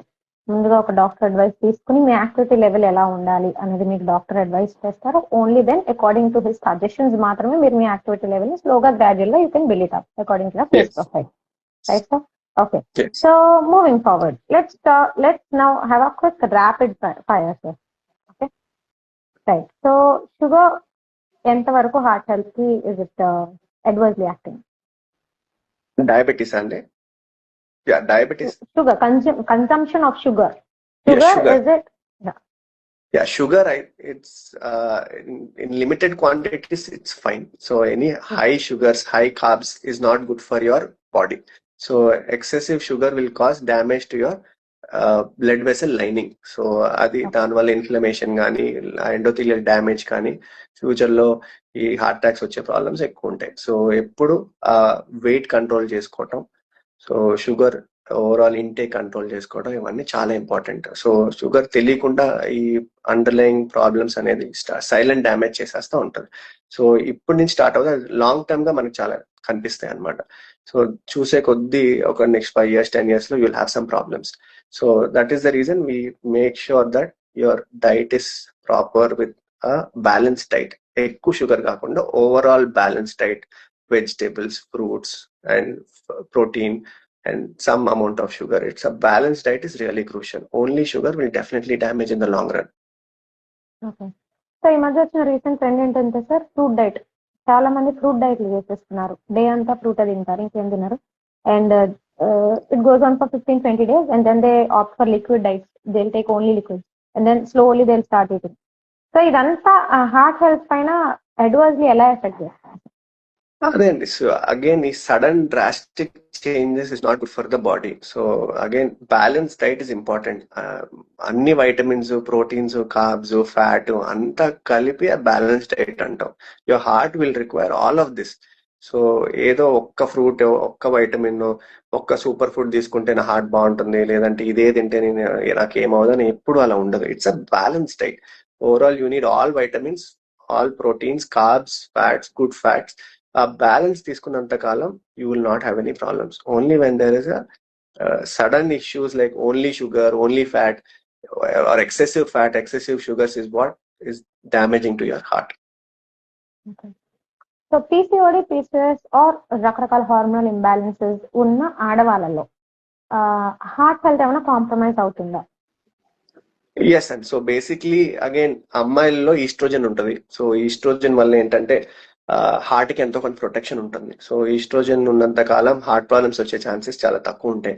కానీ ఎప్పుడైతే ఈ పీసీఓఎస్ యాడ్ అవుతుందో, సో ఈ మెటబాలిక్ సిండ్రోమ్ అనే కాంపోనెంట్ వస్తుందో, సో చాలా హార్మోనల్ డిస్టర్బెన్సెస్ స్టార్ట్ అయ్యి, so వాళ్ళల్లో అమ్మాయిల్లో కూడా దెల్ బి ఆల్మోస్ట్ అబ్బాయిల్లో ఎంత రిస్క్ ఉంటుందో అమ్మాయిలకు కూడా అంత రిస్క్ ఉండే ఛాన్సెస్ ఉంటుంది అనమాట. సో హార్ట్ ప్రాబ్లమ్స్ వచ్చే tendency. So PCOS is a metabolic problem. So వాళ్ళల్లో ఆ హార్ట్ ప్రొటెక్షన్ అనేది పోతుంది. So PCOS is not good for your body. So immediately దాన్ని కరెక్ట్ చేయటం, మీ మెటబాలిక్ సిండ్రోమ్ ని కరెక్ట్ చేయటం, దాన్ని లైఫ్ స్టైల్ చేంజెస్ స్టార్ట్ చేయటం, అవన్నీ చేయడం చాలా important. So that protection of that hormone is gone when there is this hormonal disturbance because of PCOS. Okay. So menopause కి దగ్గర పడిన లేడీస్ కి ఏమైనా excessive risk of getting heart stroke ఉంటుందా సార్? ఎస్. సో అగైన్ ఇప్పుడే చెప్పినట్టు early age 30s 40s వరకు heart risk అనేది చాలా తక్కువ ఉంటుంది. మెనోపాజ్ అటైన్ తర్వాత ఈస్ట్రోజన్ లెవెల్స్ బాగా తగ్గిపోతాయి. సో వాళ్ళల్లో మళ్ళీ హార్ట్ ప్రాబ్లమ్స్ వచ్చే tendencies will be almost close to men. So వాళ్ళల్లో మళ్ళీ మెన్ కి ఎంత రిస్క్ ఉంటుందో అమ్మాయిలు కూడా స్లోగా రిస్క్ లోకి వచ్చేస్తారు. సో అప్పటి నుంచి కొంచెం జాగ్రత్తగా ఉండాలి. మీ overall activity, life style, risk factors ఇవన్నీ కంట్రోల్ చేసుకోవడం చాలా ఇంపార్టెంట్. Okay, perfect. సో ఇప్పుడు మూవింగ్ ఆన్ సార్, మనకి ఆయిల్స్ అనేది ఒక very discussed topic when it comes to heart health. Marketing brands కూడా దేసే హెల్దీ హార్ట్ ఆయిల్, లేకపోతే హార్ట్స్ చాయిస్, ఇలాంటివి చెప్తా ఉంటారు. So which kind of an oil is actually healthy for a heart? Again see there is no one single oil అండి. So ఒక high heat కి low heat కి వేరియస్ ఆయిల్స్ ఉంటాయి which are good for your heart. Generally unsaturated fats ఎక్కువ ఉండాలి, saturated fats తక్కువ ఉండాలి. And కొంచెం ఈ omega-3 fatty, omega-6 fatty acids ఇలాంటి polysaturated, poly unsaturated, mono unsaturated fats ఉండే oils better for your heart. So if you ask me, high heat Indian cooking కి cold press mustard oil, cold press sunflower oil with oleic acid అంటాం. Oleic acid ఎక్కువ ఉన్న content కొన్ని brands అమ్ముతాయి. So అదొకటి. And avocado oil, ఈ 3 oils heart కి high heat cooking కి వాడితే మంచిది. లో హీట్ కుకింగ్ కి extra virgin olive oil. So ఈ లో హీట్ కుకింగ్ లో అంటే ఆలివ్ ఆయిల్ పాలిఫినాల్స్ ఉంటాయి. So they are protective to your blood vessels. So ఈ లో హీట్ కి ఏమో ఒక ఆయిల్ వాడచ్చు, హై హీట్ కి ఏమో నేను చెప్పిన ఈ 3 ఆయిల్స్ లో ఏదో ఒక ఆయిల్ వాడితే మంచిది. So that is the best way to do it for heart patients. So and future లో హార్ట్ ప్రాబ్లమ్స్ రాకుండా ఉండాలన్నా కూడా ఇలాంటి ఆయిల్స్ వాడుకుంటే కొలెస్ట్రాల్ డిపాజిట్స్, ఇన్ఫ్లమేషన్ తగ్గుతుంది బాడీలో. Okay. Now refined oil versus cold press oil, which is your choice? Yeah, cold pressed any day అండి. Refined oils లో అగైన్ రిఫైనింగ్ ప్రాసెస్ లోనే అన్నెసరీ చాలా అడిటివ్స్ అవన్నీ ఉంటాయి. So it's always better cold pressed is safer. So go for cold pressed. All oils if you ask me should go for cold pressed. Pickles, good or bad? Pickles overall they are good, but they have some good properties and bad properties also. In some patients like heart failure patients and high blood pressure patients, it is not good to consume a lot of pickles, but otherwise they are good. So ఈ కొన్ని subsets లో మాత్రం avoid చేస్తే better. So if మీకు already ongoing heart problems ఉన్నప్పుడు it is better that you keep your pickle intake to the least. Yes అండి, ఎందుకంటే ఎక్కడైతే సాల్ట్ ఉందో అక్కడ వాటర్ డిపాజిషన్ ఉంటుంది. వాటర్ డిపాజిట్ ఉంటే హార్ట్ ఫెయిలియర్ పేషెంట్స్ కి మంచిది కాదు, బీపీ పేషెంట్స్ కి మంచిది కాదు. సో వాళ్ళందరిలో మళ్ళీ షూట్ అవుతాయి. వాళ్ళకి హార్ట్ ఫెయిల్యూర్ షూట్ అవటం, మళ్ళీ బీపీ షూట్ అవటం వాళ్ళకి మంచిది కాదు. సో వాళ్ళు కొద్దిగా రెస్ట్రిక్టెడ్ గా తినడం మంచిది. సో వాళ్ళు జనరల్లీ వాళ్ళలో సాల్ట్ రెస్ట్రిక్షన్ అనేది మనం సజెస్ట్ చేస్తాం. సో వాళ్ళు పికిల్స్ లోకి వెళ్తే ఆ సాల్ట్ కంటెంట్ చాలా ఎక్కువ ఉంటుంది. సో తెలియకుండా ఎక్కువ సాల్ట్ అయిపోతుంది అనమాట. సో వీళ్ళలో recurrent heart failure, heart pumping తక్కువ ఉండే వాళ్ళలో, బీపీ ఎక్కువ ఉండే వాళ్ళ, అన్కంట్రోల్ బ్లడ్ ప్రెషర్ పేషెంట్స్ లో అవాయిడ్ చేస్తే బెటర్. బట్ అదర్వైజ్ రిమైనింగ్ అందర్ general population I think it's good enough, ఏం ప్రాబ్లం ఉండదు. బీపీ టాబ్లెట్స్ ఒక్కసారి మొదలు పెడితే లైఫ్ టైం వాడాల్సిందే నా, లేకపోతే ఐ మీన్ బీపీ టాబ్లెట్స్ ఒక్కసారి మొదలు పెడితే లైఫ్ టైం వాడాల్సిందేనా, లేకపోతే దాని ప్రొసీజర్ ఎలా ఉంటుంది? ఎందుకంటే చాలా మంది ఇదే భయపడతారు. అలా ఏం లేదండి. సో బేసిక్లీ మన లైఫ్ స్టైల్ టాబ్లెట్ స్టార్ట్ చేసిన తర్వాత కూడా మన లైఫ్ స్టైల్ చేంజెస్ చేసి మనం ఉన్న లైఫ్ స్టైల్ మార్చుకొని వెయిట్ లాస్ అవటం, వాకింగ్ చేయటం, ఓవరాల్ అలాంటి మంచి లైఫ్ స్టైల్ స్టార్ట్ చేసిన తర్వాత కొంతమందిలో బీపీ టాబ్లెట్ తీసేయాల్సిన అవసరం కూడా ఉంటది. ఎందుకంటే బీపీ స్లోగా తగ్గిపోతా ఉంటుంది, వాళ్ళకి అంత అవసరం ఉండదు. కొంతమందిలో ఏంటంటే లైఫ్ స్టైల్ తో పాటు డెఫినెట్ గా టాబ్లెట్ కూడా కంపల్సరీ, టాబ్లెట్ తీయడానికి ఉండదు. It depends on your body. Me life style change చేసి బాడీ సెట్ అయిపోయి అంత బాగుంది అనుకోండి, టాబ్లెట్ తీసేయచ్చు. లైఫ్ స్టైల్ వాడినా కూడా టాబ్లెట్ కొంతమందిలో అవసరం పడవచ్చు. So it's never like tablet వేసుకుంటే కంపల్సరీ వేసుకోవాలి అని రూల్ ఏం లేదు. So depends on your body. Okay. So ghee or coconut oil, is it really good for heart health? Coconut oil is not great for heart health, and ghee again once in a while is fine. Not regular consumption is not suggested. Rendu not good for heart health. Long term గా రెండింటికి heart మీద కొద్దిగా effect పడుతుందండి. So ghee once in while daily కొంచెం వేసుకోవటం, అప్పుడప్పుడు వేసుకోవడంలో తప్పలేదు. But coconut oil as a regular oil it's not a great oil. దాంట్లో కొంచెం సాచురేటెడ్ ఫ్యాట్స్ ఇవన్నీ కొంచెం ఎక్కువ ఉంటాయి. So it's not a great oil. Anything which is solid at room temperature like ghee, Dalda ఇలాంటివన్నీ హార్ట్ కి మంచివి కాదండి. సో రూమ్ టెంపరేచర్ లో సాలిడ్ గా ఉండేవి హార్ట్ కి మంచివి కాదు, సరిగ్గా ప్రాసెస్ చేసుకోలేదు heart. Okay. So sleep deprivation causes heart attack. True or false? Definitely అండి. క్రానిక్ స్లీప్ డిప్రివేషన్ వల్ల మనకి కంటిన్యూస్ గా మన బాడీలో స్ట్రెస్ హార్మోన్స్ రిలీజ్ అవుతా ఉంటాయి, కార్టిసాల్ రిలీజ్ అవుతా ఉంటది. కంటిన్యూస్ గా హార్ట్ అనేది అసలు రెస్ట్ అవ్వదు, ఇన్ఫ్లమేషన్ ప్రాసెస్ ఎక్కువ ఉంటది. సో ఓవరాల్ గా ఆ క్రానిక్ ఎఫెక్ట్స్ అనేది హార్ట్ మీద డెఫినెట్ గా కనిపిస్తూ ఉంటాయి. సో క్రానిక్ ఎఫెక్ట్స్ వల్ల బీపీ పెరగటం, స్లీప్ డిప్రివేషన్ వల్ల, లేదంటే హార్ట్ లో ఇన్ఫ్లమేషన్ రావటం, హార్ట్ లో ప్లాక్స్ బిల్డ్ అవుట్ అవడం, కొలెస్ట్రాల్ బిల్డప్ అవడం డెఫినెట్ గా కనిపిస్తుంది. Stress is one of the factor for heart blockages and heart attacks. So chronic stress should be avoided and that is very crucial. Okay. So మసాలాలు తినడం, కారాలు తినడం, లేకపోతే ఇవన్నీ ఎంతవరకు హార్ట్ హెల్త్ ని అడ్వర్స్ ఎఫెక్ట్ చేస్తున్నాయి సార్? ఇవి గ్యాస్ట్రిక్ ఇష్యూస్ వరకే ఉంటాయా, లేకపోతే హార్ట్ హెల్త్ కూడా అది ప్రాపరేట్ చేయొచ్చు? Anything in balance is fine అండి. ఏదన్నా ఎక్కువ తీసుకుని అలా never good for your body.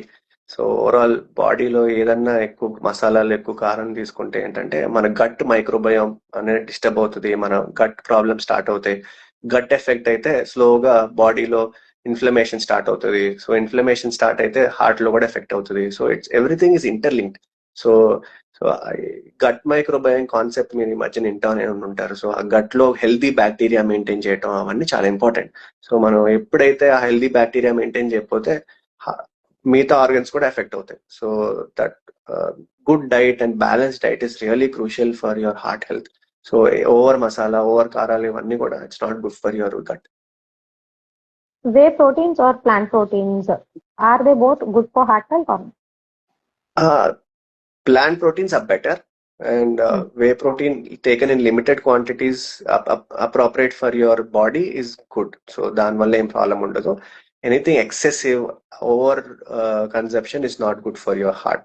So if you can get plant protein, that is better than whey protein. And జిమ్కి వెళ్ళే వాళ్ళు ఈ క్రియాటిన్ అని, లేదంటే ఎల్ఏ ఇలాంటి రకరకాల సప్లిమెంట్స్ తీసుకుంటూ ఉంటారు. Is it good or bad? Again me underlying risk profile బట్టి అండి. సో బేసిక్ టెస్ట్ నేను చెప్పేది, లెస్ దెన్ 35 years వాళ్ళు ఎవరికైనా జిమ్కి వెళ్తున్నారు, లేదంటే ప్రొఫెషనల్ స్పోర్ట్స్కి వెళ్తున్నారు అనుకోండి. సో బేసిక్ కంజెనిటల్ అనామలీస్, ఏమైనా స్ట్రక్చరల్ ప్రాబ్లమ్స్ అండ్ హార్ట్ లో హోల్ ఉండటం, లేదంటే channelopathies, electrical problems, HCM hypertrophic obstructive cardiomyopathy, ఇట్లాంటి మసిల్ ప్రాబ్లమ్స్, ఇలాంటివన్నీ ఫస్ట్ రూల్ అవుట్ చేసుకోవాలి. వాళ్ళలో ఏంటంటే ఇలాంటి స్టిమ్యులెంట్స్, ఇలాంటి ఎక్సెసివ్ ఎక్సర్సైజెస్ మంచిది కాదు. సో అలా ఉన్నప్పుడు ఏంటంటే we advise them not to do excessive exercises and take stimulants like what you have describe. So more than 40 years వాళ్ళు ఏంటంటే హార్ట్ లో బ్లాక్స్ ఉన్నాయా, వాళ్ళలో ఏమైనా ప్రాబ్లం ఉందా, అది కూడా చెక్ చేసి ఒక స్ట్రెస్ టెస్ట్ చేయటం, టీఎంటీ చేయటం, కాల్షియం స్కోర్ చేయటం, లైపోప్రోటీన్ చేయటం, ఇలాంటి టెస్టులు కూడా చూసి వాళ్ళ రిస్క్ ప్రొఫైల్ బట్టి ఎంత ఎక్స్ట్రీమ్ వెళ్ళొచ్చు, ఇలాంటి ప్రొఫెషనల్ లెవెల్ వెయిట్ బిల్డింగ్ చేయొచ్చా, ఇంత రిగరస్ ఎక్సర్సైజ్ చేయొచ్చా, అసలు ఇలాంటివన్నీ మీకు సూటబుల్ అనేది we take a call. So ఇలాంటి ఏజ్ బట్టి, ఒక్కొక్క ఫ్యాక్టర్స్ బట్టి వీ టేక్ అ కాల్ అండి. సో ఎవరు ఎంతవరకు వెళ్ళొచ్చు అనేది డిసైడ్ చేస్తాం. Basically before you hit a gym and take the number of supplements, మీరు ముందుగా ఒక cardiologist or your general physician, మీ దగ్గర ఉన్న డాక్టర్ని కలిసి ఆయన దగ్గర నుంచి మీరు ప్రిస్క్రిప్షన్ తీసుకుని if he gives or not then you can do. Exactly. And general ఇప్పుడు అందరూ ఏంటంటే తెలియకుండా సడన్ గా జిమ్ లోకి వెళ్ళి ఒకే రోజు ఎక్కువ చేసేయటం, సడన్ గా వెయిట్ లిఫ్ట్ చేసేయటం, ఒకే రోజు మన బాడీ ఎంత కెపాసిటీ ఉంటుందో తెలియకుండా సడన్ గా వెయిట్ ఎత్తేయటం. ఇది చేయటం వల్ల ఏంటంటే లోపల ఆల్రెడీ ఉన్న ప్లాక్స్ రప్చర్ అయ్యి కొలాప్స్ అయిపోవటం, లేదంటే ఆల్రెడీ ఉన్న ఎలక్ట్రికల్ ప్రాబ్లమ్స్ డిస్టర్బ్ అవటం, కన్జనరల్ ప్రాబ్లమ్స్ డిస్టర్బ్ అవటం, వాళ్ళ వల్ల కొలాప్స్ అవుతారు. అందరూ జిమ్ లో పడిపోయిన వాళ్ళందరూ హార్ట్ అటాక్స్ ఒక్కటే కాదండి, ఎలక్ట్రికల్ ప్రాబ్లమ్స్ వల్ల చనిపోతారు, చాలా అదర్ కన్జనరల్ ప్రాబ్లమ్స్ వల్ల కూడా చనిపోతారు. సో అందరూ జనరల్లీ మన టీవీలో వీడియోల్లో చూసి హార్ట్ అటాక్ తోనే చనిపోతున్నారు అనుకోవడం కరెక్ట్ కాదు. ఎలక్ట్రికల్ ప్రాబ్లమ్స్, బై బర్త్ వచ్చే చాలా ప్రాబ్లమ్స్ కూడా కార్డియాక్ అరెస్ట్ అయ్యి చనిపోతారు అనమాట. హార్ట్ అటాక్ వేరు, కార్డియాక్ అరెస్ట్ వేరు. సో హార్ట్ అటాక్ అంటే బ్లడ్ బ్లాకేజ్, బ్లడ్ సప్లై తగ్గిపోవడం వల్ల వచ్చేది heart attack. So so cardiac arrest అంటే సో మీ బర్త్ ఏమన్నా ఎలక్ట్రికల్ ప్రాబ్లమ్స్ వచ్చి, ఏమన్నా ఎలక్ట్రికల్ ప్రాబ్లమ్స్ ఆల్రెడీ ఉండి అది మీ స్టిమ్యులెంట్స్ తీసుకోవడం వల్ల, ఎక్సెసివ్ ఎక్సర్సైజ్ చేయడం వల్ల, సడన్ గా అది ప్రెసిపిటేట్ అవడం వల్ల ఎలక్ట్రికల్ ప్రాబ్లమ్ స్టార్ట్ అవడం కార్డియాక్ అరెస్ట్. సో ఈ అల్టిమేట్లీ జరిగేది కార్డియాక్ అరెస్ట్. అది ఎలక్ట్రికల్ ప్రాబ్లం వల్ల జరిగిందా లేదంటే బ్లాకేజ్ వల్ల జరిగిందా అనేది మనం తెలుసుకోవాలి. సో కార్డియాక్ అరెస్ట్ అంటే జస్ట్ ఉట్టి బ్లాకేజ్ అనుకోవడం తప్పు. Okay, so vitamin D deficiency causes heart attacks, is it true or false? Chronic deficiency long term గా ఎఫెక్ట్ అవుతుందండి డెఫినెట్ గా. సో హార్ట్ హెల్త్ అనేది ఇంపాక్ట్ ఉంటుంది. సో చాలా అండర్ డయాగ్నోస్డ్ వైటమిన్ డెఫిషియన్సీ ఇండియాలో. వైటమిన్ B12, వైటమిన్ డి అనేది చాలా important. So chronic effects definitely heart లో కనిపిస్తాయి. ఇన్ఫ్లమేషన్ పెరగటం, సో హార్ట్ మీద ఎఫెక్ట్ అవడం అనేది జరుగుతుంది. సో దాన్ని ఎప్పటికప్పుడు ట్రీట్ చేయడం అనేది చాలా ఇంపార్టెంట్. సో ఇట్స్ చాలా సింపుల్ ట్రీట్మెంట్. ఒక టాబ్లెట్ వేసుకున్నా లేదంటే 6 months ఒక ఇంజెక్షన్ వేసుకున్నా సరిపోద్ది, లేదంటే ఎండలోకి వెళ్ళి ఎక్సర్సైజ్ చేయడం, బేసిక్ ఇలాంటివి చేస్తే వైటమిన్ డి డెఫిషియన్సీ అనేది జరగదు. ఇండియాలో చాలా కామన్ గా అందరికీ వైటమిన్ డి డెఫిషియన్సీ ఉంటుంది, తెలియకుండా చాలా వేగ్ సింటమ్స్ అనేవి కనిపిస్తూ ఉంటాయి. సో అలా అన్నప్పుడు ఈ వైటమిన్ డి డెఫిషియన్సీ టెస్ట్ చేయించుకోవడం చాలా ఇంపార్టెంట్. సో 2 వెల్లుల్లిపాయలు తింటే కొలెస్ట్రాల్ తగ్గిపోతుంది అని ఒక వీడియో చాలా ఫేమస్ అయింది సార్ ఒక 2 months back. Is it real? Is it true? Again ఎల్లుల్లిపాయ వల్ల చాలా ఇన్ఫ్లమేషన్ తగ్గుతుంది బాడీలో. సో కొలెస్ట్రాల్ మొత్తం తగ్గిపోతుంది అని ఏం రూల్ ఏం లేదండి. It's an anti inflammatory food. So ఎల్లుల్లిపాయ, టర్మరిక్ ఇవన్నీ ఏంటంటే మంచి యాంటీ ఇన్ఫ్లమేటరీ ఫుడ్స్ ఇవన్నీ. సో దానివల్ల డెఫినెట్లీ సమ్ హెల్ప్ ఉంటుంది, బట్ అదొక్కటే వల్ల కొలెస్ట్రాల్ తగ్గిపోవటం అనేది కరెక్ట్ కాదు. సో నిజంగా ఎల్లుల్లిపాయ వల్ల కొలెస్ట్రాల్ తగ్గిపోతే డాక్టర్ వరకు వచ్చే అవసరం కూడా ఉండదు. ఇంత కొలెస్ట్రాల్, పెద్ద కొలెస్ట్రాల్ మార్కెట్ ఉండాల్సిన అవసరం ఉండదు. So it is a additive again. So ఇట్లాంటి food, natural foods will definitely help you. So దాంతో పాటు టాబ్లెట్స్ అనేది కంపల్సరీ ఉంటుంది. సో సడన్ గా ఎవరో వాట్సాప్ లో ఎల్లుల్లిపాయ తినేసి ఆపేసేయండి అంటే అలా చేయకూడదు. మీ బాడీ ఎలా ఉందనేది మీ డాక్టర్కే తెలుస్తుంది. So how is your body reacting is something your doctor knows. So take your doctor's opinion before you stop anything. So sudden గా చాలా మంది చూస్తున్నాం, ఈ షుగర్ పేషెంట్స్ సడన్ గా మానేసి ఏదో పౌడర్లు స్టార్ట్ చేసేసి, సో ఇన్సులిన్ మానేసి, టాబ్లెట్లు మానేసి అలా చేయడం చాలా తప్పండి. దానివల్ల క్రానిక్ ఎఫెక్ట్స్ తెలియకుండా చాలా డ్యామేజ్ అవుతుంది. So without a doctor's advice don't follow WhatsApp advice. So WhatsApp లో చాలా ఫ్రీగా అడ్వైస్లు ఇస్తూ ఉంటారు, plus that is good, but you should consult your doctor. But without doctor's advice don't stop your therapy. Okay, perfect. So మనకి, మన audience కి ఏదైనా మీ message with regards to heart health, lifestyle, or preventive measures, whatever you wanted to give to our audience, sir, on a final note, what would you like to say to our audience? Yes, so again Andy, so whenever you know, slowly age పెరిగే కొద్దీ heart annual checkups కానీ, overall body checkups కానీ yearly once or twice చేసుకోవడంలో తప్పలేదండి. So it's very important. So sudden surprises అనేది బాడీకి మంచిది కాదు. సో సడన్ గా హార్ట్ అటాక్ రావటం, తెలియకుండా చాలా ఇయర్స్ నుంచి డయాబెటీస్ ఉండటం, చాలా ఇయర్స్ నుంచి బ్లడ్ ప్రెషర్ ఉండటం అనేది ఎండ్ ఆర్గన్ డ్యామేజ్ జరిగిపోతూ ఉంటది. సో అలా sudden surprise is never good for the body. That is the reason we're seeing lot of patients collapsing without knowing their risk profile. నాకెందుకు BP వస్తుంది, నాకెందుకు sugar ఉంటుంది, నా కొలెస్ట్రాల్ ఎందుకు ఉంటుంది, నేను ఇంత ఫిట్ ఉన్నా అనేది తప్పు పద్ధతి అండి. సో మన జెనెటిక్స్ అనేది చాలా ఇంపార్టెంట్. మన ఫ్యామిలీలో ఏం జబ్బులు ఉన్నాయి, మన ఫ్యామిలీలో ఎలాంటి జబ్బులు మనం జాగ్రత్తగా చూసుకోవాలి, సడన్ కార్డియాక్ అరెస్ట్లు ఉంటే ఎలాంటి జెనెటిక్ టెస్టులు చేయించుకోవాలి, ఇలాంటివన్నీ రెస్పెక్ట్ చేయాలి. ఓవరాల్ గా మన lifestyle, food intake, exercise, so stress management, ఇవన్నీ చాలా ఇంపార్టెంట్. సో ఇవన్నీ బ్యాలెన్స్ లో ఉండడం చాలా ఇంపార్టెంట్.